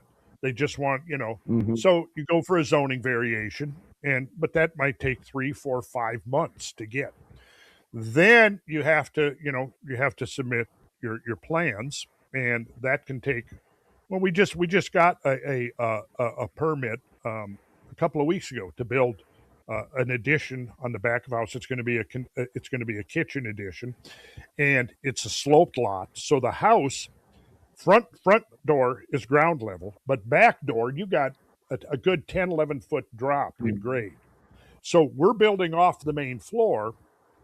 So we're going to build this addition. It's going to be up on piers, right? It took us almost 6 months to get that permit. And because of the fact that I'm doing podcasts and a lot of other stuff, I most of the work that we did, we were still are a design build Why company. does it take so long to get that uh permit? well well we had to get an see, for one thing, they required. I did basic plans, which were, see, when you do plans, like, if I do, I'll call them blueprints, even though they're digital now and they're not blue anymore. But I do all the planning. I do all the digital design, right?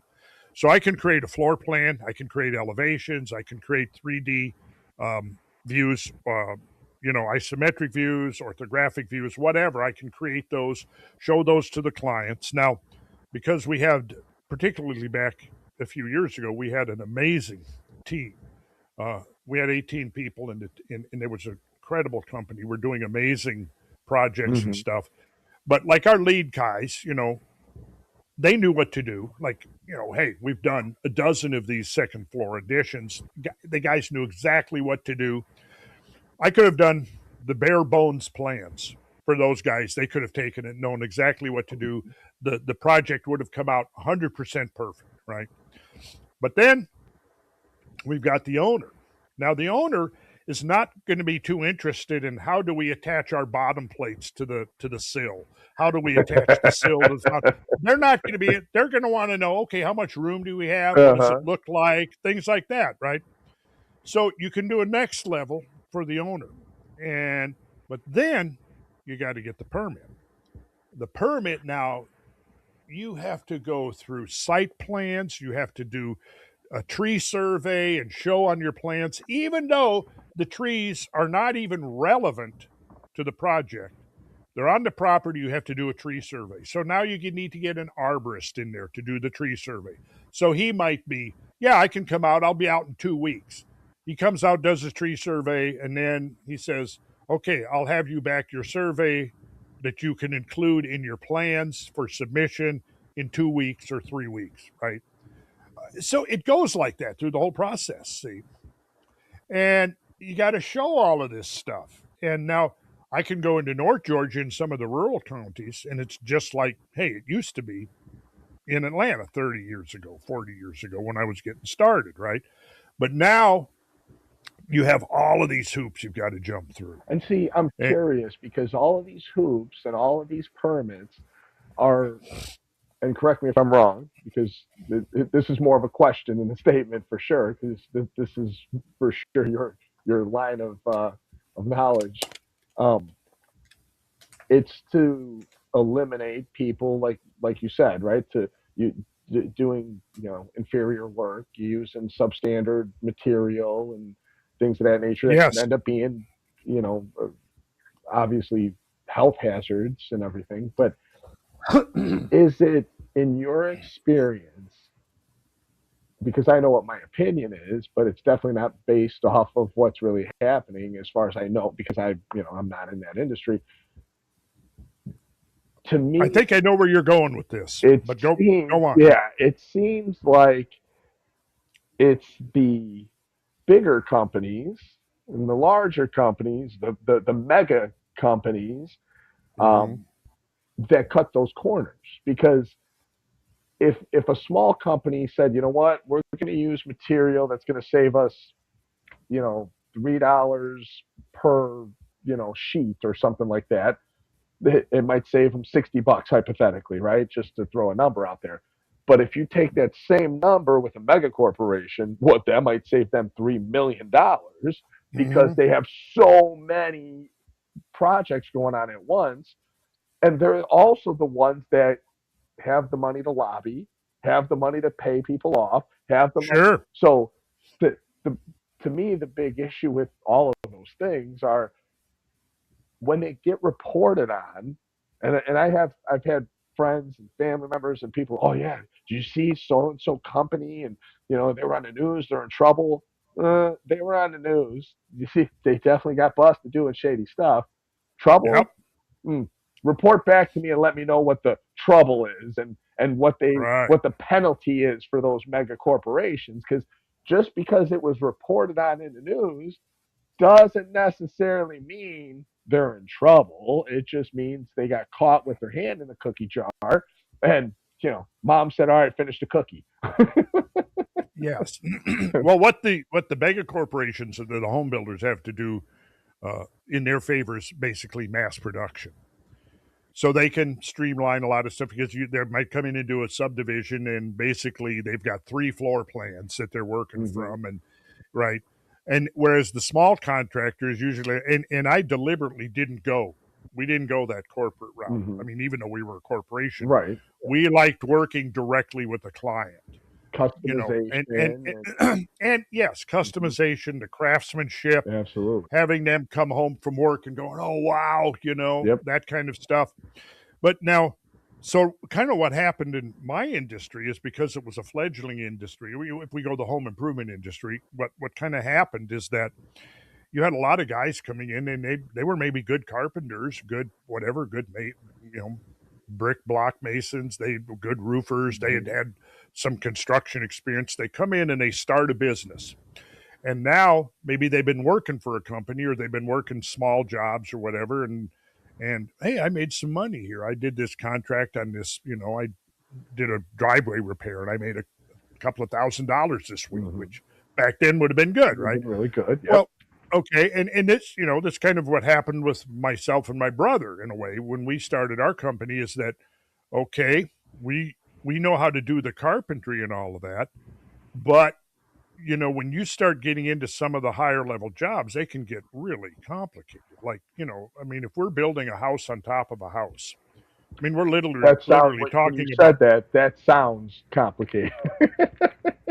Well, we got it where it's not too. I mean, we've got it, figured out. We've come up with systems and things, ways to do it. But nonetheless, there's still thousands of details that have to Mm-hmm. be integrated and all fit together at the end of the job. Right? You can't like, oh, wait a second, look at the ceiling is out of level by an inch and a half. That's not allowable. See, Right. but a lot of guys, this is what happened. They come in, they're good at what they do, but they come in, they start a business, and now they're bidding. They're contracting to do a project based upon a bid, and what they realize halfway through the job, 3/4 through the job, is that they underbid it. They bid too low. They bid too low, Yep. That and makes sense. what do you do when faced with that? Well, if you've got integrity, you figure out a way to come up with a way to finish the job. And the way a lot of them did to finish the job is they would contract another job and they would get like some money up front and then that would Pay. finish the previous job. Now, we got into that and but yeah, and it was brutal. That's Let me tough. tell you, it was brutal. You're It took borrowing from several Peter to pay Paul, right? Yeah, and it Mm-hmm. took us several years to get out of that hamster wheel that we Mm-hmm. were stuck in, but we got out of it. And none of our clients Suffered knew at anything? all. Yep. They Absolutely. right. We showed up in the morning, we did our thing, we got our final payments, and that's kind of how it went. But a Mm-hmm. lot of these guys, like, oh my God, and they walked. So the jobs didn't get finished. And we used to get calls, haven't recently, but somebody would call, "Oh yeah, I we had so and so, and they were building an addition, and they didn't finish it. We want you guys to come and bid on finishing it." And I'm like, "Can't do that because I have no idea Where really what these, what they did, you know, what they used, what they that kind of thing. exactly. Yeah, that I makes can't sense. bid it now. The only way that I could come in and bring my team in is we do it on a cost plus basis. Basically, I go in if there's mistakes, things that have to be corrected, whatever changed, you're going to pay for that. Hmm. I'm not going to give you a lump sum figure unless it's so high that I know there's absolutely No. no right. Yep, absolutely. If I have to tear the whole damn thing down and start Yep, from the ground up, I'm yep. covered, Right, and right? because that's the thing. You don't know if there were mistakes made. You don't know what was used, what was done, what was missed, and Exactly. maybe it was all Exactly. perfect, but yeah, chances But are there's here's probably kind of what something. happened. Getting back to because you were, it's important and valuable that especially if you're dealing if you're a homeowner or a business person, like our last big job was a restaurant, so we were working for the owner of the restaurant, Mhm. right? But he was a friend, great guy. We pulled off the restaurant during the peak of COVID when everything was 10 times harder to do, Yep. and we're still friends, great buddies, right? So but when you act like basically like a grown up and you don't sweat the small stuff, and Hmm. he understood. Yeah, we would call for an inspection, and a restaurant requires many inspections, right? Hmm. Peak of COVID, we couldn't get through to anybody. An inspection that would normally take 3 to 4 days would take 3 to 4 weeks. So we had to come up with creative ways to keep everybody busy.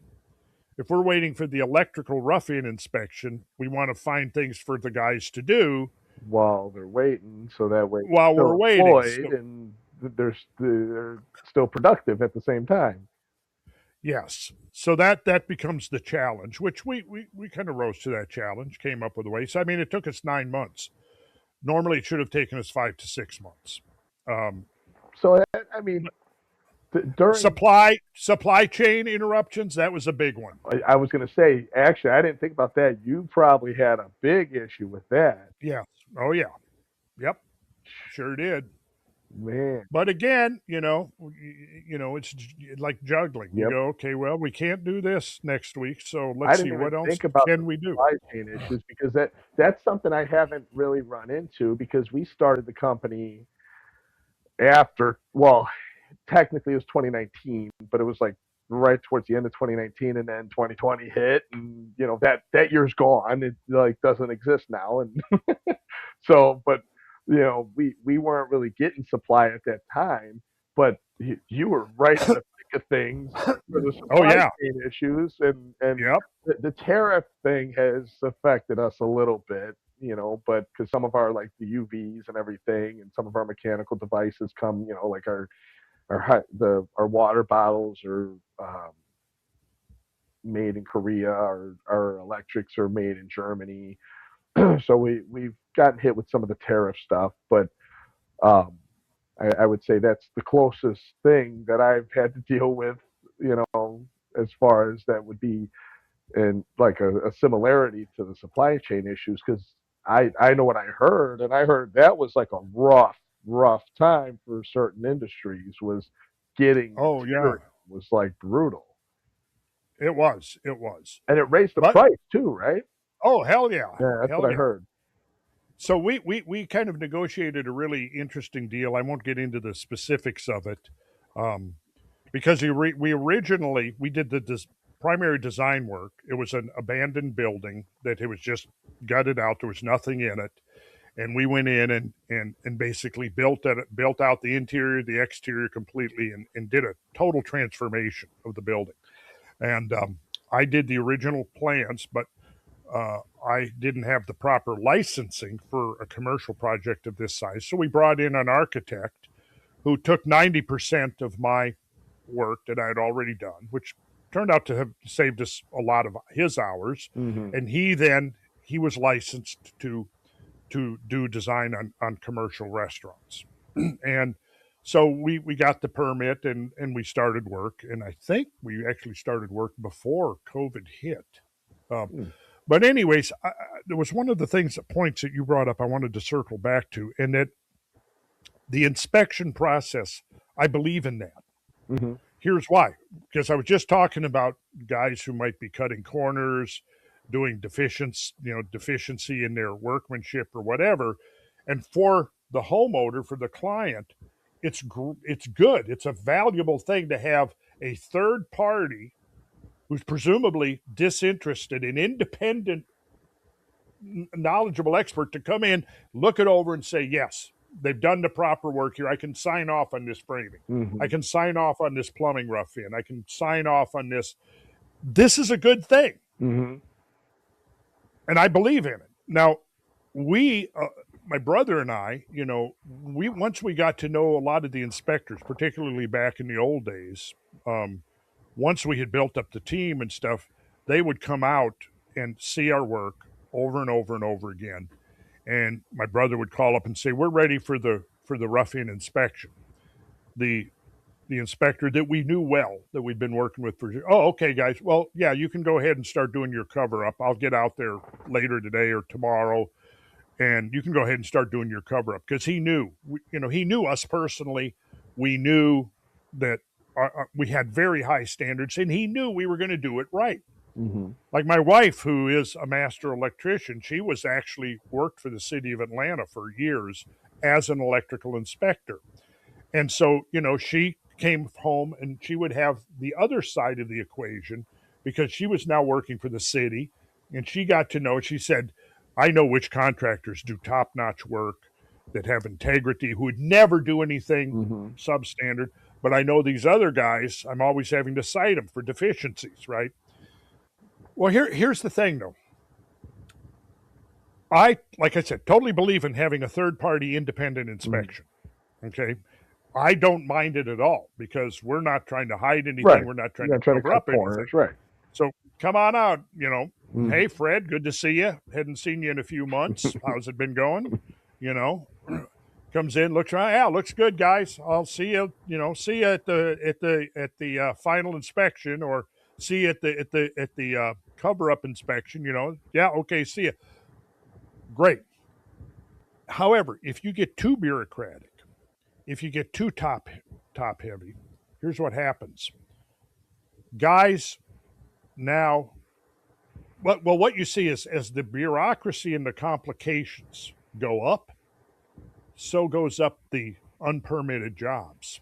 Mm-hmm. You see, it's getting so costly and expensive that, hey, and so what has happened is, because now the cost of the job is going up along with the top heavy bureaucracy, it becomes counterproductive. So now there's more jobs where people are trying to slide them through. And so there is no third party verification because there's no permit pulled. They're doing the job. They come in, especially like if the job is confined mostly to the interior, where it's maybe not going to be seen, right? So a lot of guys will come in and they will not pull a permit. And sometimes we occasionally don't pull a permit when we're supposed to, technically, but it's a small job or whatever. Mm-hmm. And but that's the point, is that once you get too much bureaucracy, it becomes counterproductive. Mm-hmm. You got to find that balance. Yep. Now, here's one of the balance where I think the solution lies. If we're in the city of Atlanta, it's a municipality or whatever, or a county, and we're going through the county inspection department or the municipality department. We're dealing with the government. We're dealing with the bureaucracy, and we've had nightmare scenarios where, for example, now this has been a while. This is like 20 years ago, but there was one project in particular. It was a 3-bedroom, 2-bath house, kind of a bungalow. Guy was buying it, and he had some ideas, and literally the plan we came up with doubled the footprint of the house. Wow. So it was, only like maybe it was an 1,800 square foot house, and it ended up being double that. 3,600. That's that's you, right. You double it. That's yeah, exactly. So the back of the property was somewhat sloped, and we came in and we excavated in some of the basically we excavated 3 and 4 foot deep footing trenches, right? Because we're gonna build a foundation. The foundation's going to be concrete block, and it's going to be sitting on footings, Mm-hmm. big, hefty concrete footings with steel reinforced footings. So to do that, you have to excavate, and you don't. When you're going underground, when you're above ground, you form up for your concrete pour. But when you're underground, you sculpt out your trenches so they become literally the forming, right? So that's what we do. We sculpt out nice trenches with flat bottoms, square vertical sides, anywhere between say 2 and 4 feet deep, depending on the topography, right? After that's done, we meticulously set steel rebar all throughout. And if there's a change in elevation, which there is, then it gets a little more complicated. Then you have to put offsets into steel. You have to wire it all together. You have to put it up on spacers so it's the proper. It can't lay on the bottom of the footing. Does no good there. It can't be on the top. There's a optimum zone, the zone of critical shear, where you want that steel, because concrete is really good in compression, but it's horrible in shear. Steel is really good in shear strength, in tensile strength. See, so where the maximum shear, where the maximum stress occurs, whether it's a concrete beam or a slab or whatever, where that maximum stress occurs, that's where you put the steel. That makes Where the sense. maximum tension within the vertical, Mhm. that's where you put your steel. So it all has to be very carefully set. Which makes sense. Everything has to be propped up. You have these special little hangers, they're called, that you uh, that you set your steel on so they're the Mhm. proper distance up from the bottom. Get all of that set, then you call your building inspector, because you have to have an inspection, a pre-concrete pour inspection. They want to come out there and they want to look at your steel. They want to look at everything and make sure that everything is just the way it's supposed to be.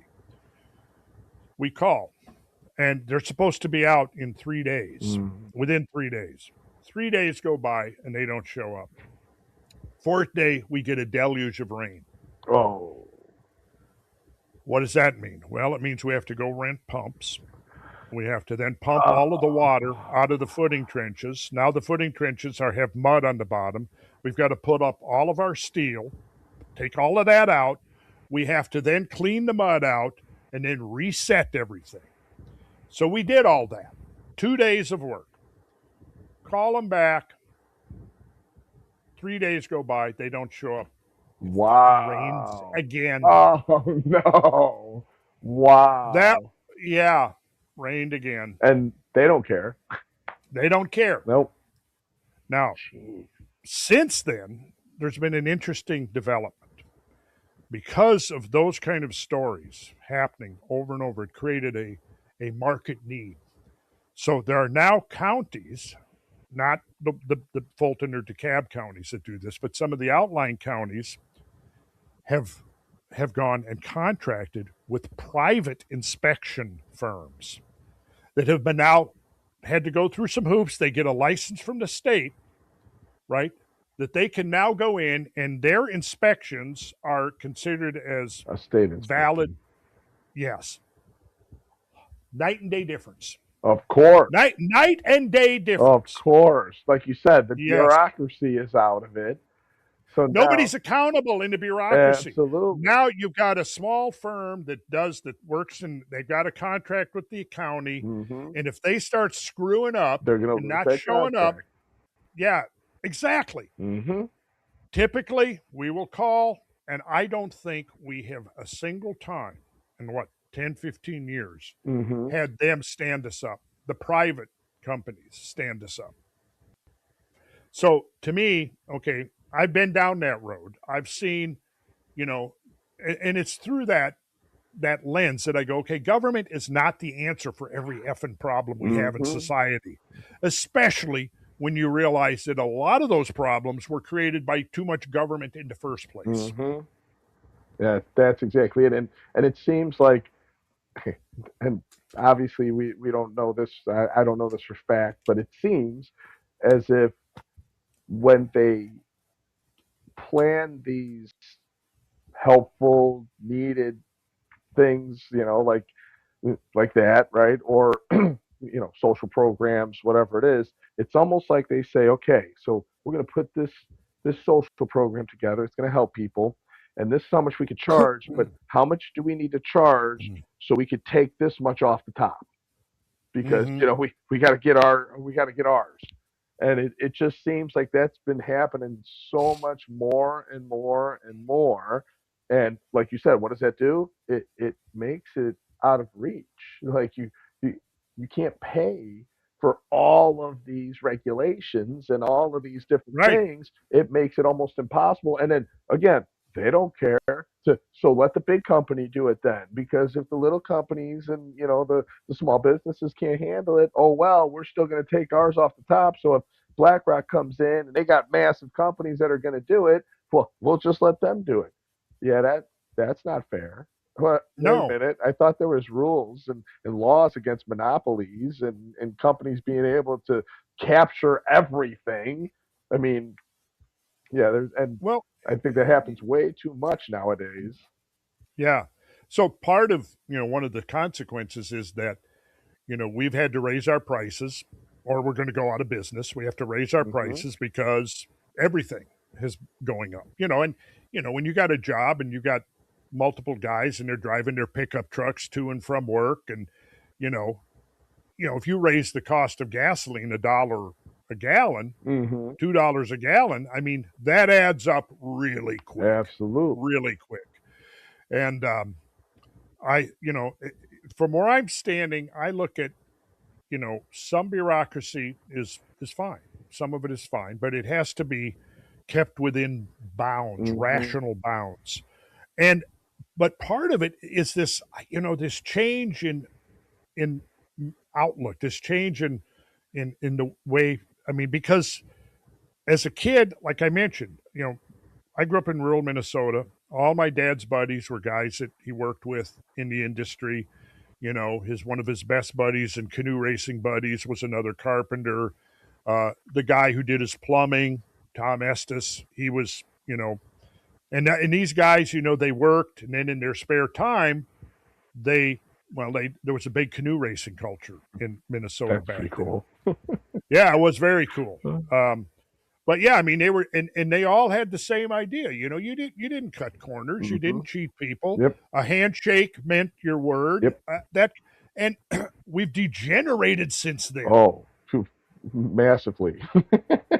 we We have we absolutely degenerated as have. a Yep. society since then. Hmm. Yep. And not that that was the Garden of Eden or anything back then, or not that it was utopia, but we need to conserve some of those values. Absolutely. Yeah, Absolutely. that's where I come in. I'm in that respect. Yeah, I'm a conservative Hmm. along those lines. Now, Hmm. liberal, yeah, I like everybody. I don't judge people. Yep. If you have integrity, I don't care who you are, what your religion is, what your Yep. gender orientation or any Hmm. of that is.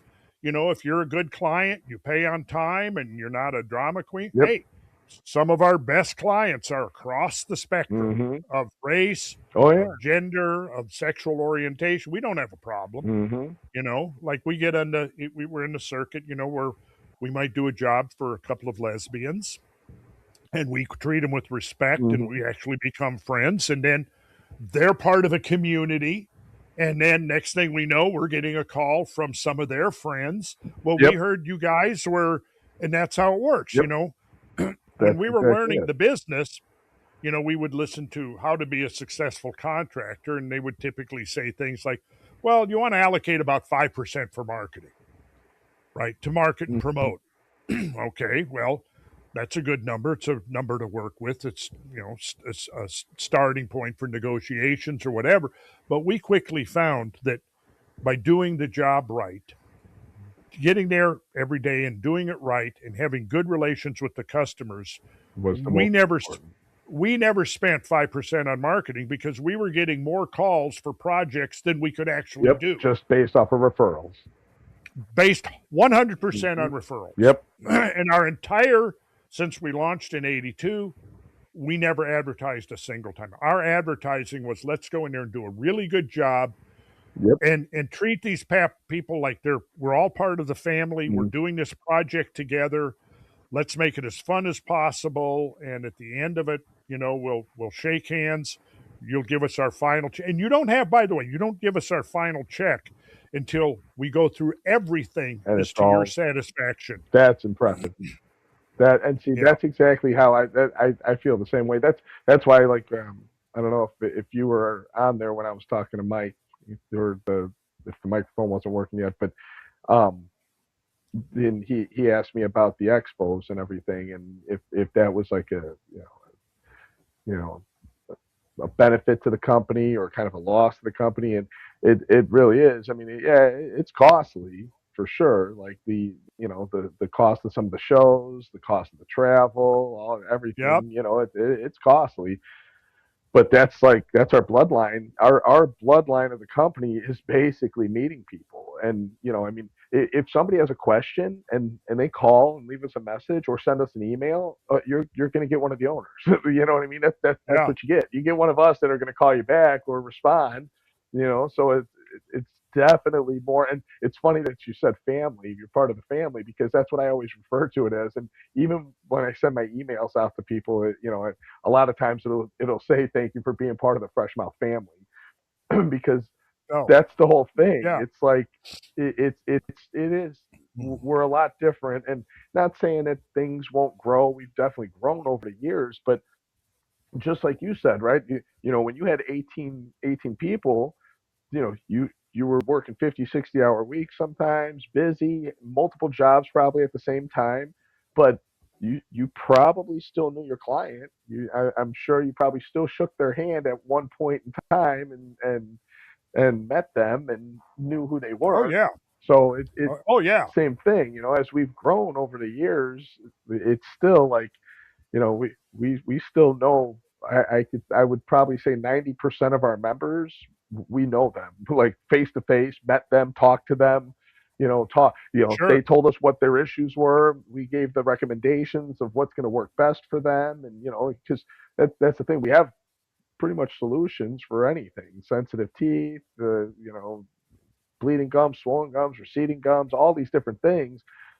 But I think a huge part of it is exactly what you said: is you do the right thing, you do good work, and you're a good person to the people that are hiring you. It's a crazy thought, right? Well, I cannot remember. I mean, we'd have to go back to the early 80s. There was, when my brother and I were younger, most of our clients were older and more savvy typically about business, Mm-hmm. negotiated better. I mean, that's how we got caught in Underbidding. underbidding a Mm-hmm. couple of jobs. As we grew in experience, somebody calls us now, for the most part, they don't know anything about building or construction. Right. And they're relying on us. And, I realize, okay, it's a totally different dynamic now. Before I'm here, I'm this 28-year-old guy trying to negotiate with a 50-year-old Mm-hmm. lawyer, right? You know who's going to come out on the Yep. short end there, Yep. right? That's Well, now the it's dynamic has flipped. shifted, Yep. right? I'm up here. Uh-huh. I'm the professional. I'm the guy who knows what the hell he's talking Yep. about. You've been a software engineer guy for 15, 20 years. You Mm-hmm. made some good money. You don't know diddly squat though Yep. about how to transmute your Yep. house, right? Absolutely. Or so it's a different dynamic altogether Mm-hmm. now. But you have to be the But trusted one then. That's the whole thing. Like, it's like finding an honest mechanic, right? Like, you find an honest mechanic, even if it's costly. Oh, you keep the honest mechanic, because even if he charges a little bit more, he's honest. So it's yeah, kind of the same and way. If you charge and it, if he's honest and he does the job correctly, yep, you don't have absolutely. You don't have to worry, and that's, I'd imagine, calling to. calling you to come and remodel my house or rebuild or whatever it is. To me, the biggest aspect is I want to trust the person that I call to come give me the quote Mhm. and do the work and so on and so forth. I think that's one of the, I mean, it's their home. I mean, Yeah, yeah, that's a big deal. So to me, I would want to know the person that's fixing my home, remodeling my home, and know kind of what the reputation is and stuff. yeah. This was not that unusual for us to hear something like this when we wrapped up a job. Well, before we went into this and, before we knew you guys, I'd talked to, my brother in law and somebody else at work or whatever. And they said, oh, man, be prepared for, you know, all of this horrible. Yeah, I was going to remodel whatever. And it was a nightmare Hmm. because such and such, they, didn't get the job done on time. They said it would take 2 months and 4 months, 5 months. They're still not done with it. I would have people coming up telling us, you know what? I didn't realize that a project like this could be so much fun and be That's awesome. and be stress free.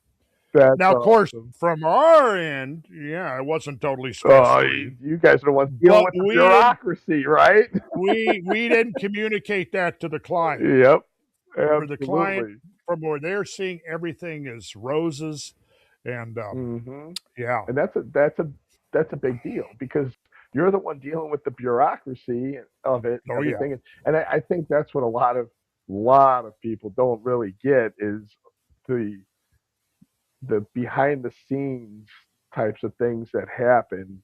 whoops, Like I've had individuals work for me in the past, like when we had our agency in the fitness industry, everything, and I'm a very transparent person, especially if like you're questioning things. Oh, I have no problem showing you how the sausage is made. You know what I mean? Like yeah, that's fine. You want to see if you think it's all roses. Let me tell you right now. Here, you want me to show you what we have to go through to get to this point? Oh, I'll show you. There's a whole, like you said, there's a whole lot of stress. There's a whole lot of uncertainty. There's a whole lot of obstacles that you have to overcome. And sometimes when you think about being an employee, I'm thinking Mhm. in my head, I'm like, man, how much easier would that be if I just went to work, collected a check, and went home? Like, wow, I wouldn't have to deal with any of these other obstacles and different Right. issues and problems. But there is a something to me about the satisfaction of creating a company, Yep, and building completing it. something, and It is. and while we have time, I want to get to going through Mm-hmm. your uh, this. Yep, the kit. But before we do that, I just want to show you one or two examples of Mm-hmm. some of the projects we did where you can see building a house on top of a house, Mm-hmm. if that's okay. Oh, absolutely. as It'll just soon take. as soon as you said building a house on top of a house, I was like, well, that sounds interesting. Well, I'll show you an example here. Okay.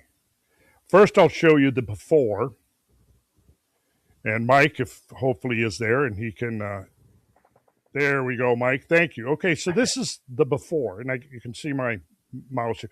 This is typical ranch style house, Mhm. and a couple bought it, and it wasn't up to their satisfaction, and they both were in love with the architecture of Frank Lloyd Wright. Oh, yeah. Very And familiar. you can see here there is a what is called wainscoting, the masonry around the bottom. Mhm. You can see the red brick, and if you look carefully, you'll see that there is like these inlaid ashlar stones on the corners. They really like that look. Okay.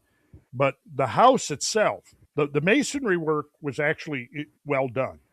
The rest of the house was poorly built.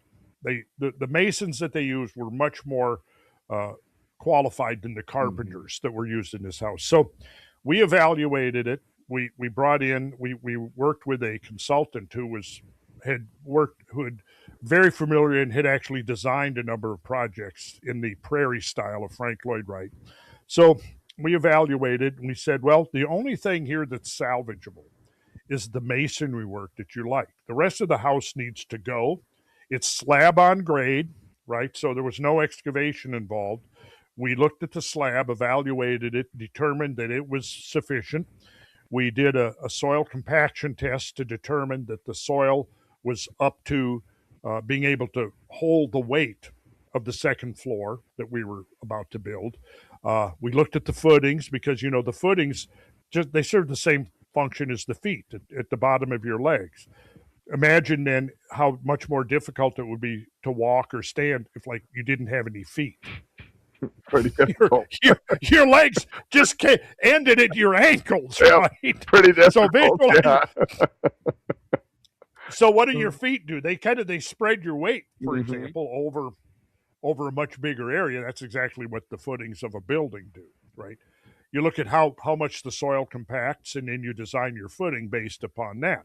Okay, so we did all that. We determined that, yeah, we can do a second story here, and part of it too is if you've got footings that are accessible, or if and you or let's say, um, when you build a house on top of a house, you have to think about, okay, here's all this weight. Mhm. How are you going to transfer that weight to the ground and distribute that weight?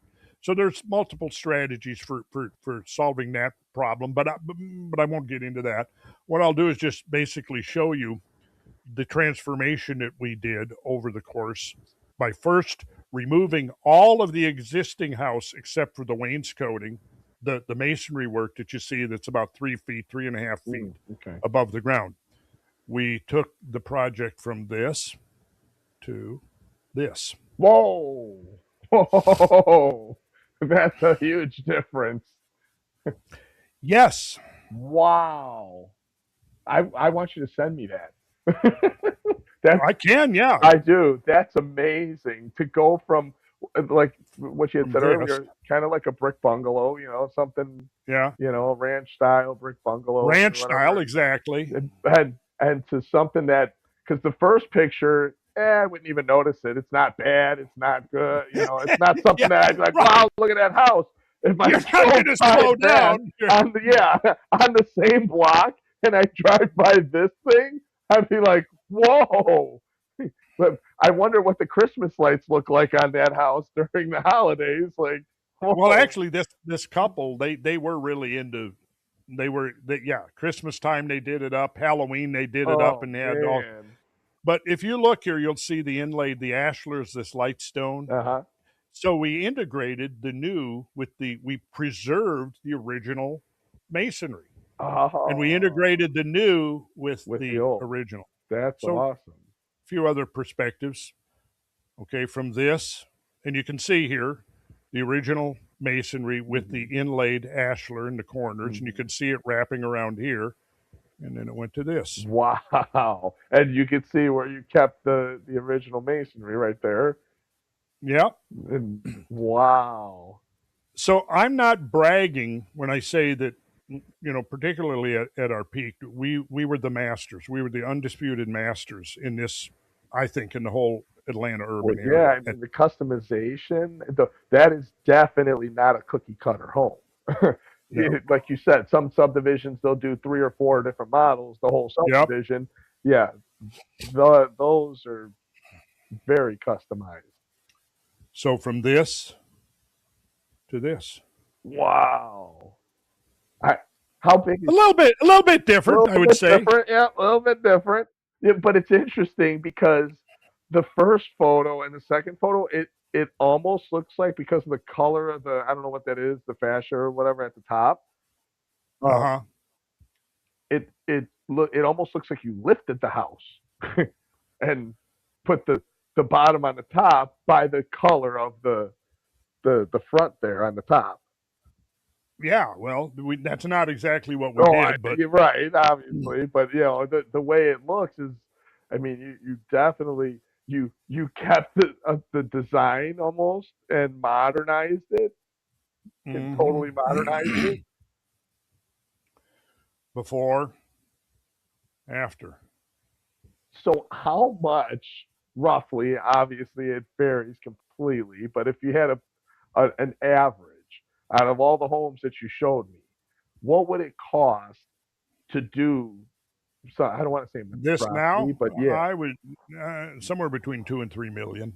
yeah, because those are, I mean, you took it from a normal house that I'd see driving down the street, not think twice, and then turned it into a massive. It's funny you mentioned Frank Lloyd Wright. That's what I would think looking at at the after photos, because they're so different than the normal cookie cutter homes that you Well, typically see. people didn't have an, people seeing this, not knowing what was there before wouldn't understand Right. that, you would probably think this is an entirely brand new house. And it almost You was. would. You Yeah. In absolutely fact, would. let's see. Let's see the next one there. In fact, here you can see that we actually did extend the footprint of the house. If you look where the garage is here, Hmm. and then you go to this next slide, all of this part Was here is extended. that was extended. So that's completely new construction from ground level footings right up to the top. And then, yeah, so then the front door. And then this is interesting because you can see literally here where we've removed, yeah, the existing house is gone. Wow. And here you see the how we preserved the wainscot masonry. Hmm. And so we built this new Everything. house from the slab up. Wow. And yeah, so here we're decking the first floor, and then it had a whole second floor. Yeah, here you go. You see it under construction here. So And now, for me, I I I love this whole phenomena here of coming in and seeing something like this take shape. Something that wasn't there before, and short of an asteroid impact or a nuclear war, this thing should stand for at least several centuries and be occupied by dozens and dozens of people hmm after the current owners are gone because it's very well put together. well, yeah, and it's the masonry. I mean, you look at some of the newer homes nowadays. The large majority of those subdivisions that have those cookie cutter homes, a lot of them are siding, and it's not. You don't see a lot of brick homes being built anymore. At least not around here. Now, these are not structural brick for the most part. They're not holding the weight. Hmm. The weight is Oh, it's the brick that's on the the outside. it's a veneer brick. Mm. Yeah, because obviously we could do like you look right here at this planter wall Mhm. here. Okay, now this is about what you would do if it was structural brick, right? Veneer brick is just one brick thick. The structure, the weight is being carried on the studs and on the bottom plates and so forth. Um, but that's okay Mm. because you add what the brick does is basically creates a very extremely durable, long lasting, maintenance free Yep. exterior. Hmm. And Absolutely. you can see this is some of the interior work when you go inside. There's a whole nother level of carpentry work, the staircase, the custom staircase, all of the trim that we make either on site or in the shop. Built ins like this over here. Wow. And just a few more while we're here. Jeez. Let's see. Let's just jump to some of the really good ones here. Yeah, this is an example of building a house on top of a house. Oh wow. So yeah, each one of these is instructive in its own way. Like here's the original house. Look at the eave line in Yep. the With front the porch. freaking. Look look at this gable coming off of here. Mhm. The chimney height, right? Look at the pitch of the roof. So what they wanted was they wanted to capture some of the totally unusable attic space. So what we did was we came in and we literally decapitated the house, sliced off the house right Right here at the there at the gutter top. line, Yep. and then took it up to that. So you Wow. can see the difference here.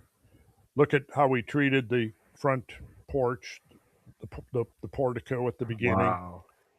We took this gable extension and raised it to capture more headroom. We added some dormers, and you can see, look at the transition in color of the brick up at the top. Well, because that's the original height, because for a functioning fireplace, the chimney has to be roughly. It depends. There's a triangle that you calculate. Mm. So we calculate the triangle. It has to be a certain distance from the ridge of the roof. So when we pitched up and the roof got higher, we had to raise the chimney by a commensurate amount. Um, so yeah, that's some of the Some of the and typically when we would do a house on top of a house, you can see the entire original house is I pretty was, I much was gonna wrapped say in you can see the scaffolding. line pretty much, like where. Yeah, and you can see here we actually we call it a floating floor system. Because if, let's say, you're going to build a complicated roof like this, you have to have a dead level platform. And there's no guarantee that the top plates of the existing walls are going to be level. So we don't build on those existing top plates. We shim up and do a perfectly level new structural floor. Then the rest of the walls, the roof, everything is built on top of that floor.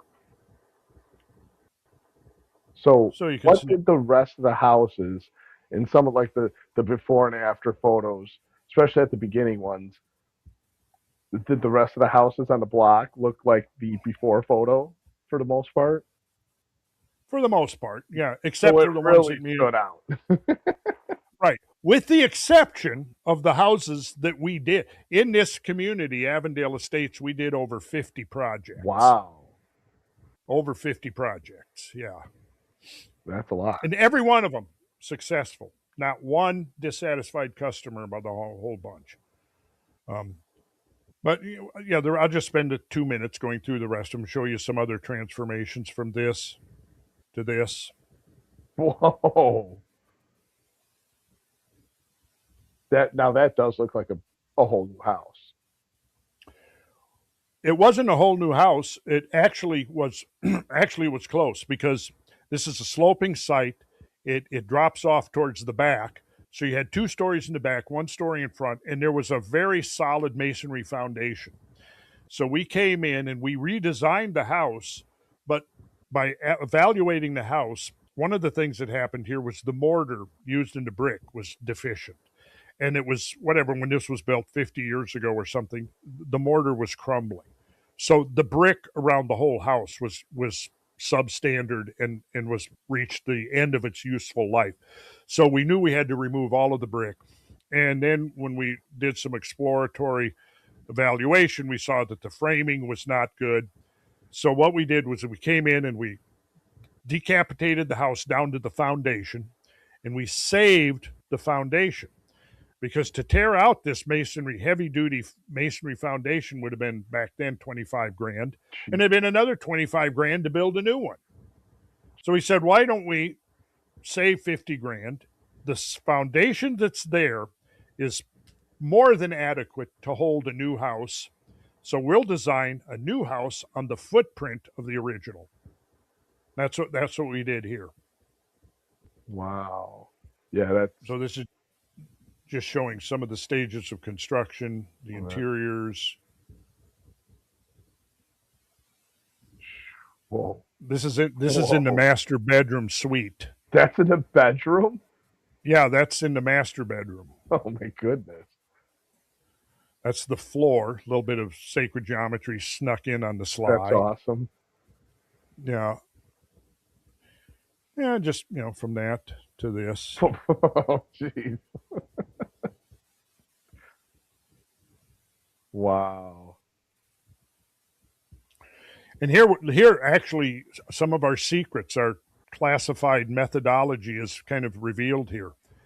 You see how we're building all of this? We've got our new floating floor system up here, which is perfectly level, and it's not relying on the existing walls for supporting.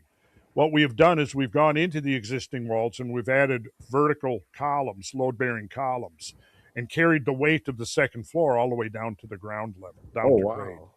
Okay. Interestingly, the couple that owned this house, they lived in this through the whole process. Really? Yes. How long did it take to do that? 3 months maybe. Oh, that's okay. That's not too bad. Yeah, it But wasn't too bad. I'm sure that it was a whole lot of chaos for them when there's Well, actually, construction going no. on.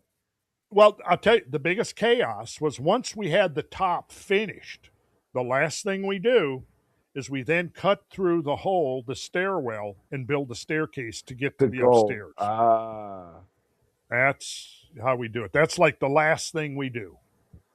yeah, I can see that being the most Yeah, and here you can see it's noise. under construction before. and the entire outside of the house was crap. The siding was just splitting, and there was no insulation in the walls, so it was, Wow. you know. So we removed all of the exterior siding, insulated the walls from the outside, and then put new siding on. And so this was the before, and this was the after. So we completely gave this new this. This was a complete rehabilitation. This house was reincarnated, if you will, and now it's got a whole another 100 years ahead of it, as long as they maintain it. Mm-hmm. And this will be the last one I show you, I guess. This was a retired couple bought this, and she called us and she says, I want this to give me the feel of a French manor house sitting out in the French countryside. And the city is getting on my case because, they first called us and their roof was leaking. You can see their roof is complete crap. So we came over and did this to secure their roof. Yeah. While we went through the design and the permitting process. So we took it from this to this. Wow. No problem with the roof now. No. No. Wow. So that's, and of course I can't do projects like that now because I don't have the same team anymore. I've just got a core residual few guys that work with us, but but if I could find the right people, yeah, and you'd be able to. Yeah, because I mean, me and my brother and our lead guy on all of this, he's still with us, been with us for 30 years. So between me and my brother and Boris, our lead guy, we've got well over 150 years of experience now. Wow. And you're not going to find anybody, I don't think, at this point who has more experience doing this kind of stuff. Yeah, that's pretty intricate work. Yeah. From that to this. That's amazing. That's amazing. And here again, look, a house on top of a house. Yep. So now you know a little bit about, this is how I more or less earned my keep for most of my working life. Wow. Lots of little, cool studios and things. Yeah, I mean, I've lost count of how many projects we've done over the years. Well, but you did 50 in one subdivision. Yeah. So that's enough of that. While we got some time left, I want to get back to fresh mouth. So we'll close that out. And I have my fresh mouth. What do you call this? A kit. I mean, we have a kit. Yeah. My kit. Yeah, I've got my fresh mouth kit right here.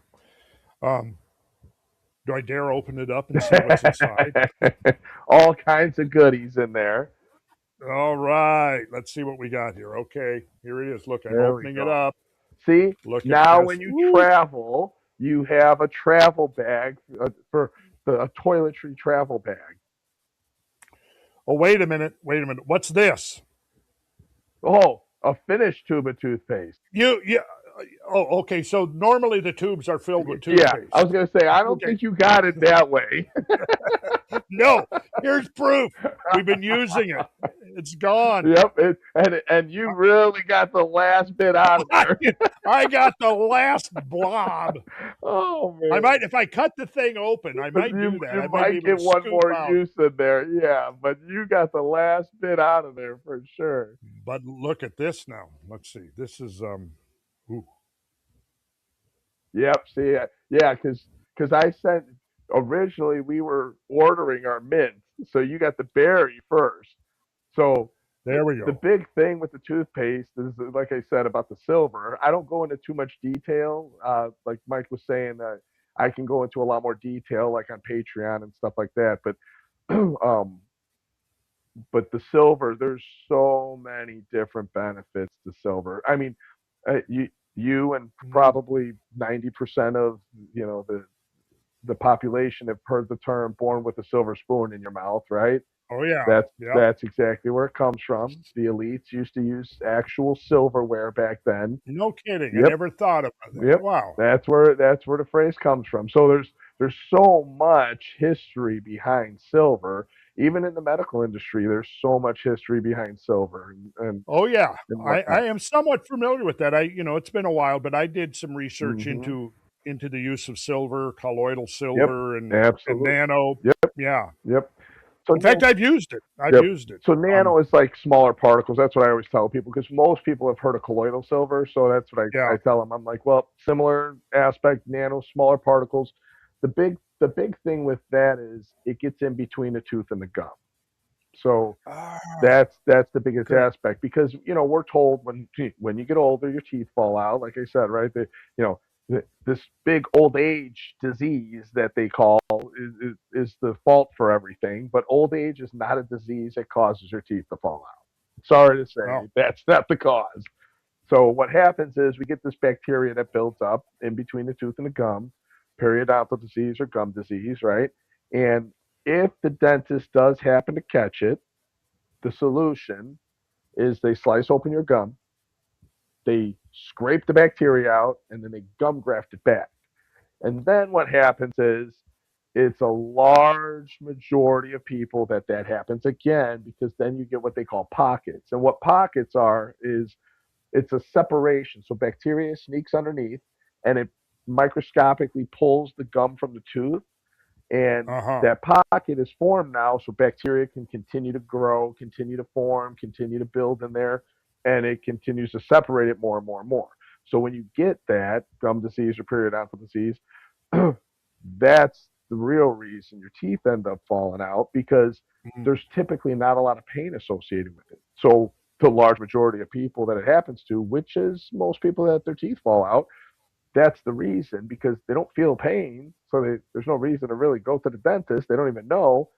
And that bacteria is there. It builds, it forms, it festers and eats away. And then you get older and your teeth fall out. But it's not that crazy old age disease that they like to throw the blame at for everything.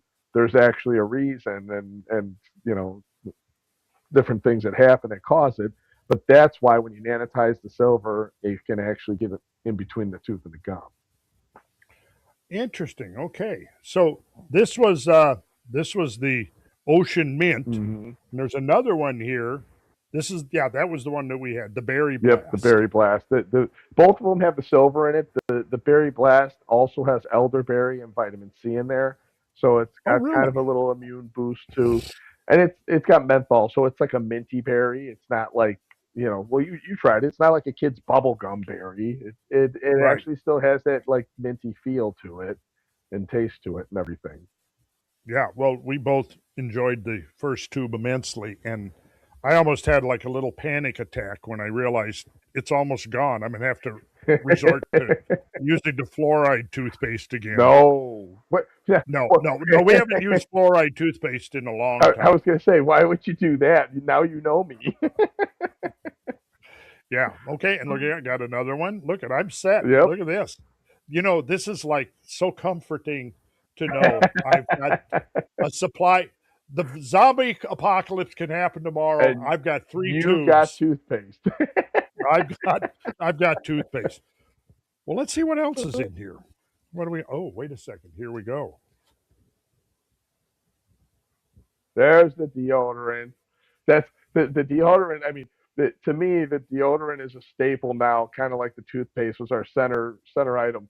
The deodorant is to me like kind of the next center item because that was like our first branch out into our whole goal originally when we started, and we started with just toothpaste, right?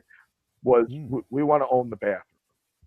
So anything that has to do with that toiletry bag, we want to be a part of it, and we want to make it a more natural approach. And so we're trying to get into silver, gold, copper, and things like that. And like copper is extremely antimicrobial, okay. antifungal.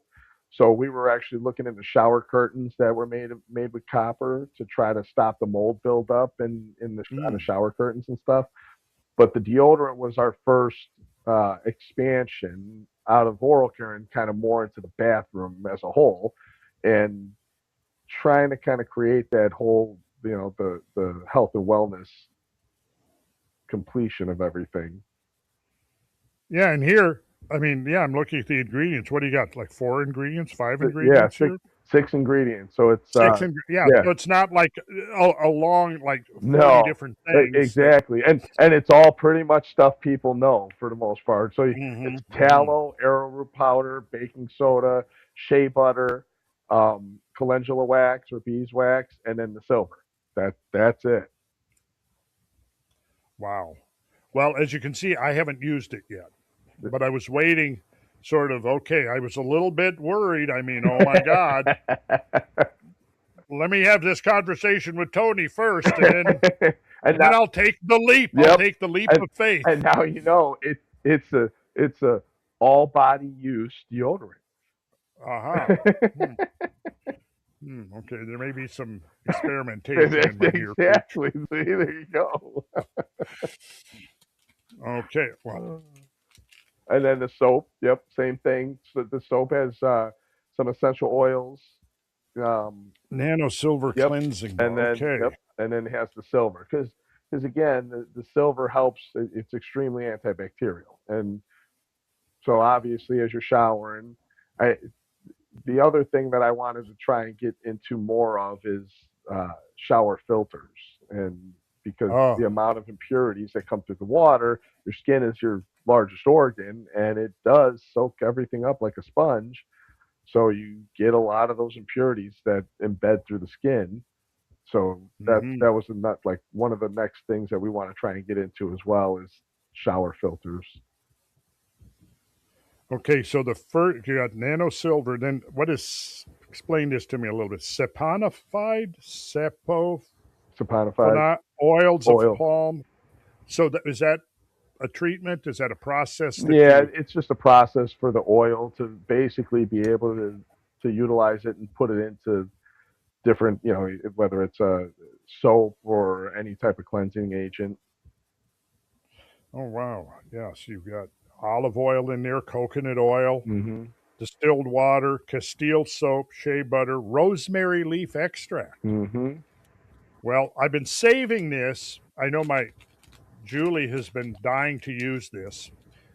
I said, no, we're not going to do that until we've had till Tony and I have had the podcast, so I can show the nice Yep. unopened package. I'll But now, yeah, this is I'll going actually, right in. and I'll send another one for her too, because I have a lavender one. We don't have it on Oh, the website, but okay. I have a lavender one too. So I'll send her the lavender one, and I have a lavender deodorant. It's the scented deodorants. It's 100% essential oils, so there's no like it's not because there's a lot of toxicity in certain scents.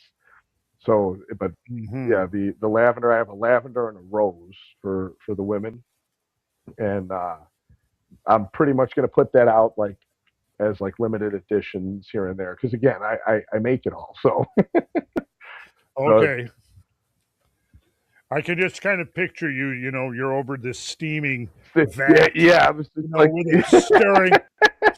You're there at the cauldron, yeah. stirring, I, wearing for, fortunately, we have been able to invest in some equipment. oh, okay.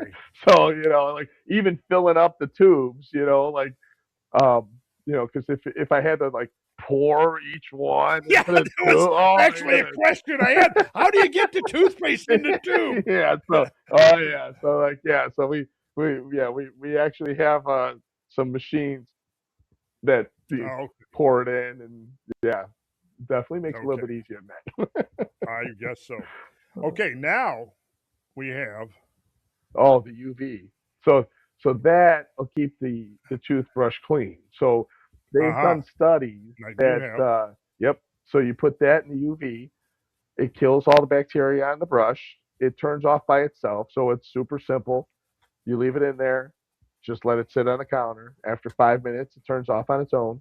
Oh, And then the next time you brush, because they have studies that show that your toilet brush is actually cleaner than your toothbrush. wow. So yeah, Yeah, so here it is. yep. Yep, and then There you it just is. Okay. slide it open. Don't pull it. So, That's the charger. sure. Okay. Ah, there it is. And so then your toothbrush just Yep, goes in just this goes in there. You close it, and then it turns five. on, and it'll stay on for 5 minutes. Okay. And how often do you do that? Every Every time time, or yeah, because okay. you brush, you put it in there, you leave it on the counter, and then it turns off on its own. There you go. Yeah, I mean you got to put the toothbrush somewhere. Yep, and if you travel, that's why now and and I tell people that the toilet brush thing because the Discovery Channel actually did a study and the photo that we use at the show is a picture of like somebody pouring toothpaste on a toilet brush and so it was like the perfect picture that we found to use to show people. But the Discovery Channel did a study that showed your toilet brush is cleaner than the toothbrush, and now doing all the research and seeing the millions of strains of bacteria that end up on your toothbrush. So the UV kills all that bacteria, and a lot of people they're like they use peroxide or alcohol.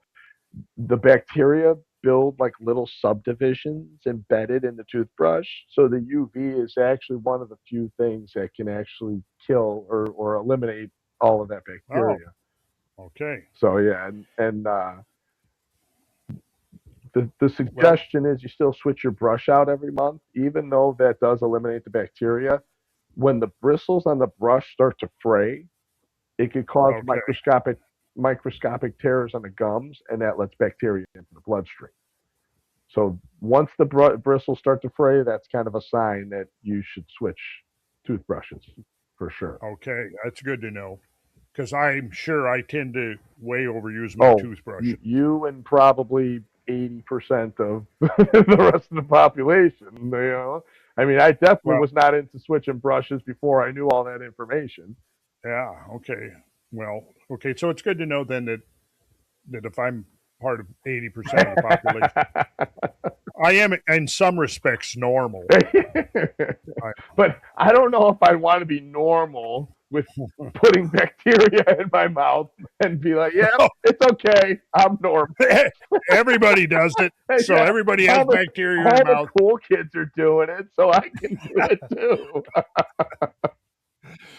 Well, that's yeah, reminds me of when I was, 15 and the cool kids on break were going out, behind the school and smoking Yep. cigarettes. I did that for a while and decided, I nah, I don't want. don't think I want to do this for the I rest of don't my want to be a life. cool kid anymore. I don't want to be a cool kid. Yeah, I've done that. Um, That's funny. anyways, then, Yep, that's the floss. So and that floss is actually not just any old nope. So floss. the floss is actually special too because there's no fluoride, no forever chemicals or PFAS in it. It's a charcoal base with like a slight coconut coating on it. Oh, okay. All right. Then we have, There we go. That's the rinse. So the rinse is a concentrate of silver, xylitol, and peppermint extract. Xylitol is a sugar hmm, alcohol, but it's a sugar alcohol okay, that actually keeps a lot of different bacteria from attacking the tooth and attacking the enamel. So there's actually some okay. benefits to it, some oral benefits to it. So you do like There we 4 or 5 drops in like an inch of water, ounce of water, and that's what you rinse with. What I do is I'll squirt a tiny bit in my mouth and then just like throw the water and swish everything around and then spit. Yeah. Okay. And over the last few years before we even met, I had read some stuff about I already kind of knew, yeah, your mouth is a place for the proliferation of bacteria. Yep. And yeah, I was kind of that was kind of emerging onto my radar screen. And then so we met at the conference and you told me what you did and I thought, you know what? I think this is probably more interesting than it would first appear on the surface. So you kind of approached me about possibly getting on the podcast, and we Perfect time. talked, and I thought, yeah, and I thought, hey, I think this is going to be interesting. I like this guy. I mean, I don't know why, but I like him.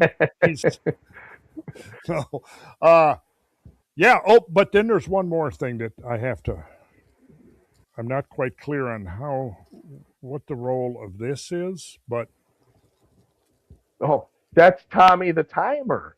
He tells you how long to brush your teeth.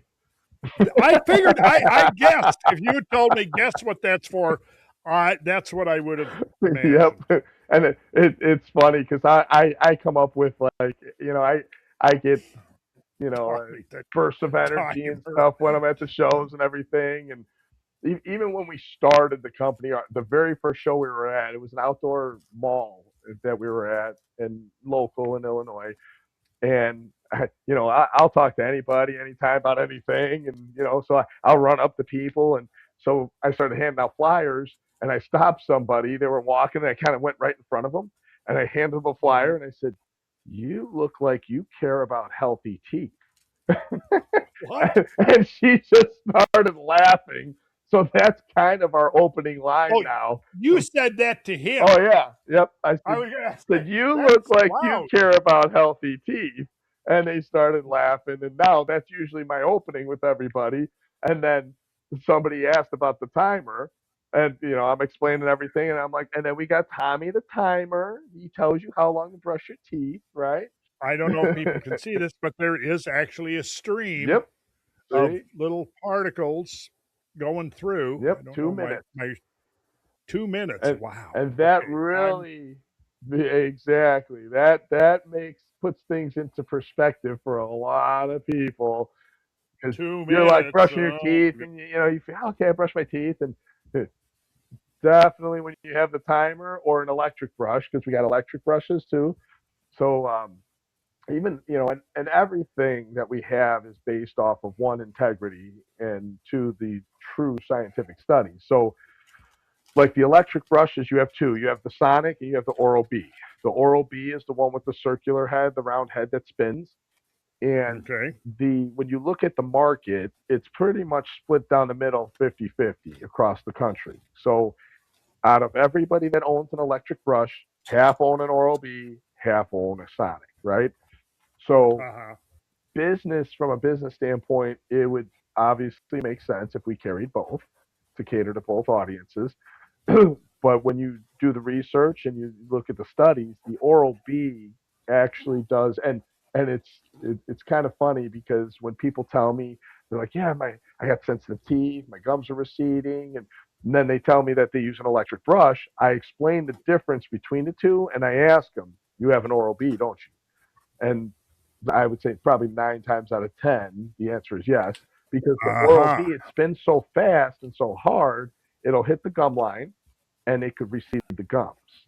And it spins so fast that when you push it against the teeth, it could actually pull at the enamel and cause sensitivity on the teeth. And Oral B knows that there's an issue because the newer brushes, if you push too hard, it'll either light up. They have a sensor that it lights up to tell you not to push so hard, or some of them just turn it off altogether. So they'll just stop because you're pushing too hard, and it could actually do damage to the teeth instead of helping the teeth. So that's why we only carry Sonic, because of that Uh-huh. reason. So that everything that we have, there is actually a rhyme and reason why we carry it and why we don't carry it. So Mm-hmm. Well, I certainly know more about a lot of this than I did a couple hours ago. So, yeah, I mean, it's great.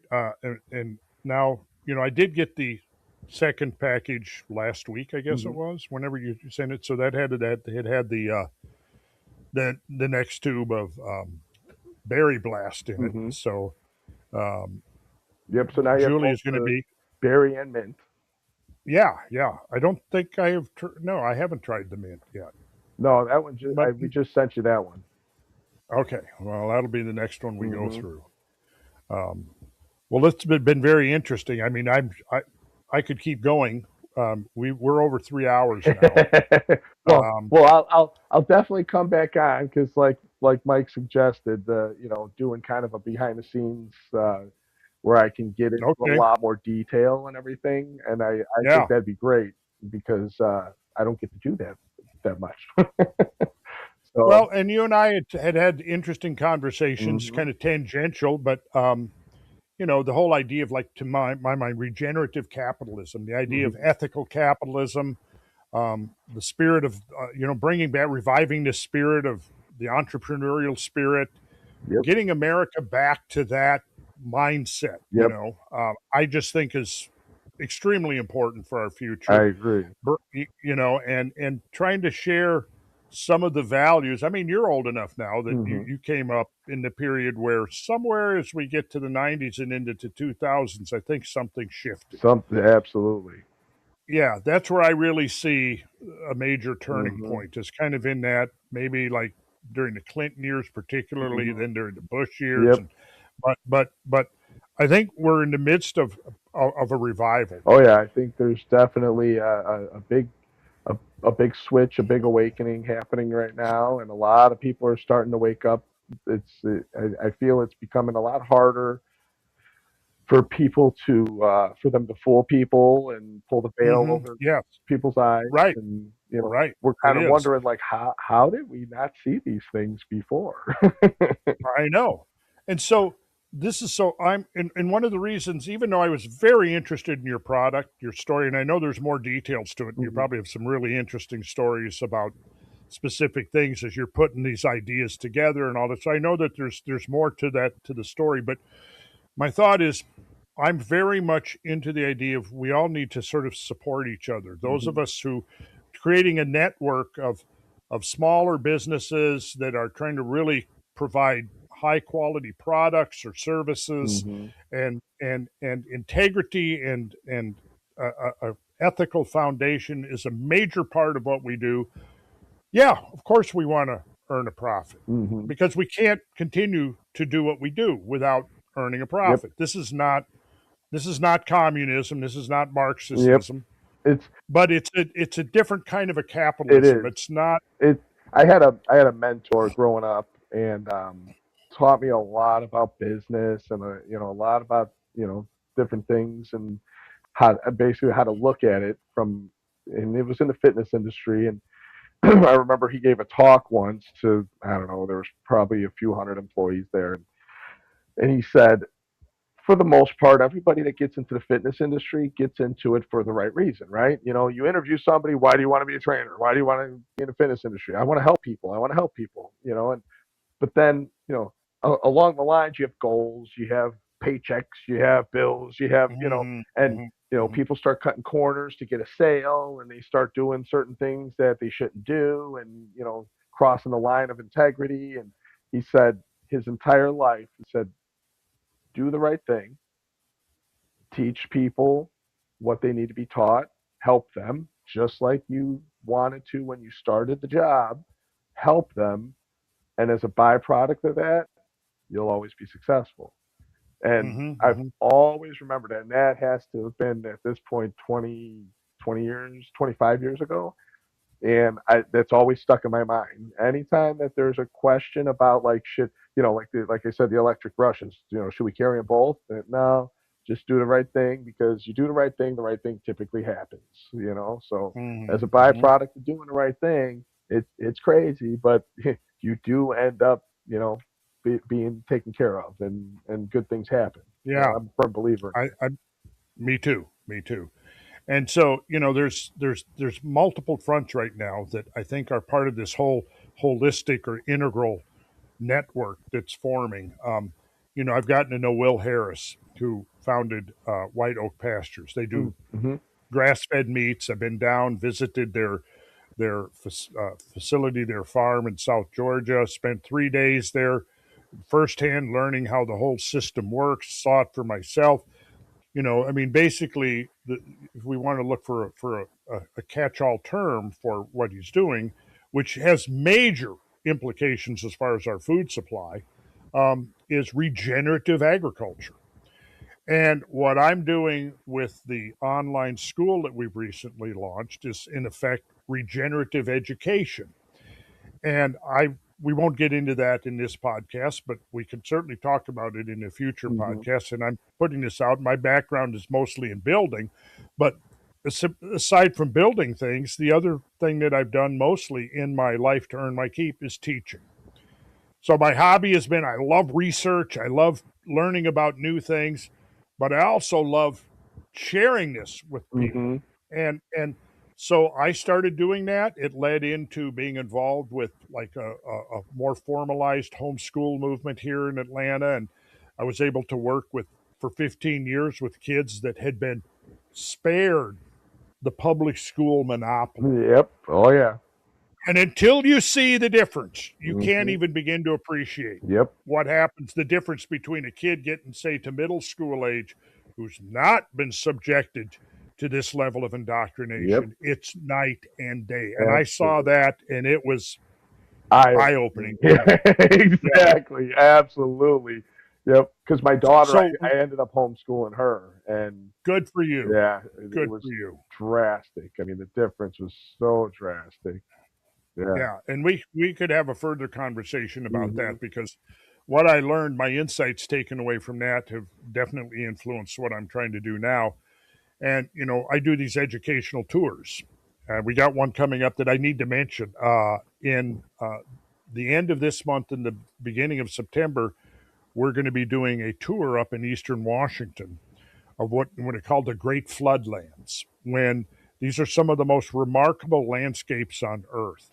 And they were shaped by these inconceivably huge flows of water at the end of the last ice age. And the story there is is amazing. And we've been doing a lot of tours out in the Pacific Northwest. This tour is going to be up near near the Adirondack Mountains, up near uh, Lake Ontario, Oh wow. and we're going to be up in the area of the Finger Lakes. Now, I don't know if you know anything about the Finger Lakes, but they are very interesting. The geological story there is pretty mind-boggling. And there is one of the grandest drumlin fields on the planet is between the Finger Lakes and Lake Ontario. We don't have time to talk about what that is now, That but it's definitely an sounds. Yeah, amazing, that definitely sounds amazing story. interesting. And at the south end of these lakes, you have these magical landscapes. Because what happened in the 30-second explanation is that at the end of the last ice age, you had this tremendous meltdown, and these waters gushed off the ice sheets from the north. But as you go to the south, as you're getting into the Adirondack Mountains, the elevation is rising. So you had these huge volumes of meltwater sweeping up the northern flanks of the Adirondacks. Some of them were able to spill over into valleys on the other side, but the majority of the water then flowed back, flowed north, and then drained out from Lake Ontario up through the St. Lawrence Seaway, ultimately into the Atlantic Ocean. But in the process, what it did was it left behind these grottos that are they're almost like they look like magical places. Like you might think, walking through these, you might almost think that at any moment a leprechaun is going to leap out from behind a tree. Well, that was my impression the first time there. Then, of course, I find out that Iroquois and some of the other tribes that lived up there, pre-Europeans, Caught all the actually had, leprechauns. well, they had traditions about little people. Did they really? They did for real. Oh, But wow. once you're there and you're in these grottos, these glens, to use the term, I guess is what they'll call them in Ireland. Yeah, I mean, these places you are like an enchanted landscape. Wow. And if we had more time, I would pull up and I would show you some photos. But we are going to be doing this tour coming up in a month, and there's still seats left. And um, hopefully things won't go too crazy within the next month, that we can still afford to do this. But yeah, we've got a resort we'll be staying in that we'll be using as our base of explorations.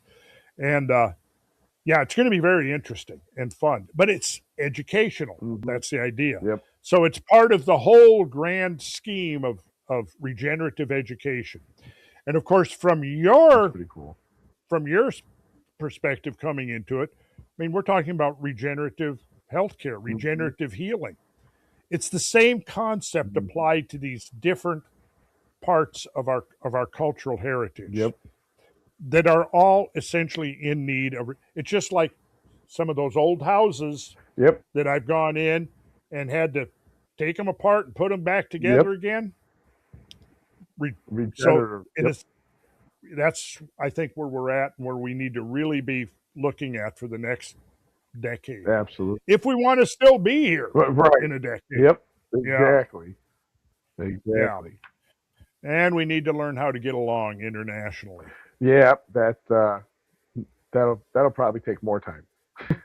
I have. We'll talk about this at some point. I have thought about this very deeply and how we do that, and I have some some ideas, some thoughts, some insights. I think that I'm going to be trying to put out there in the next few months. I think there is a plan, a potential for how we do that.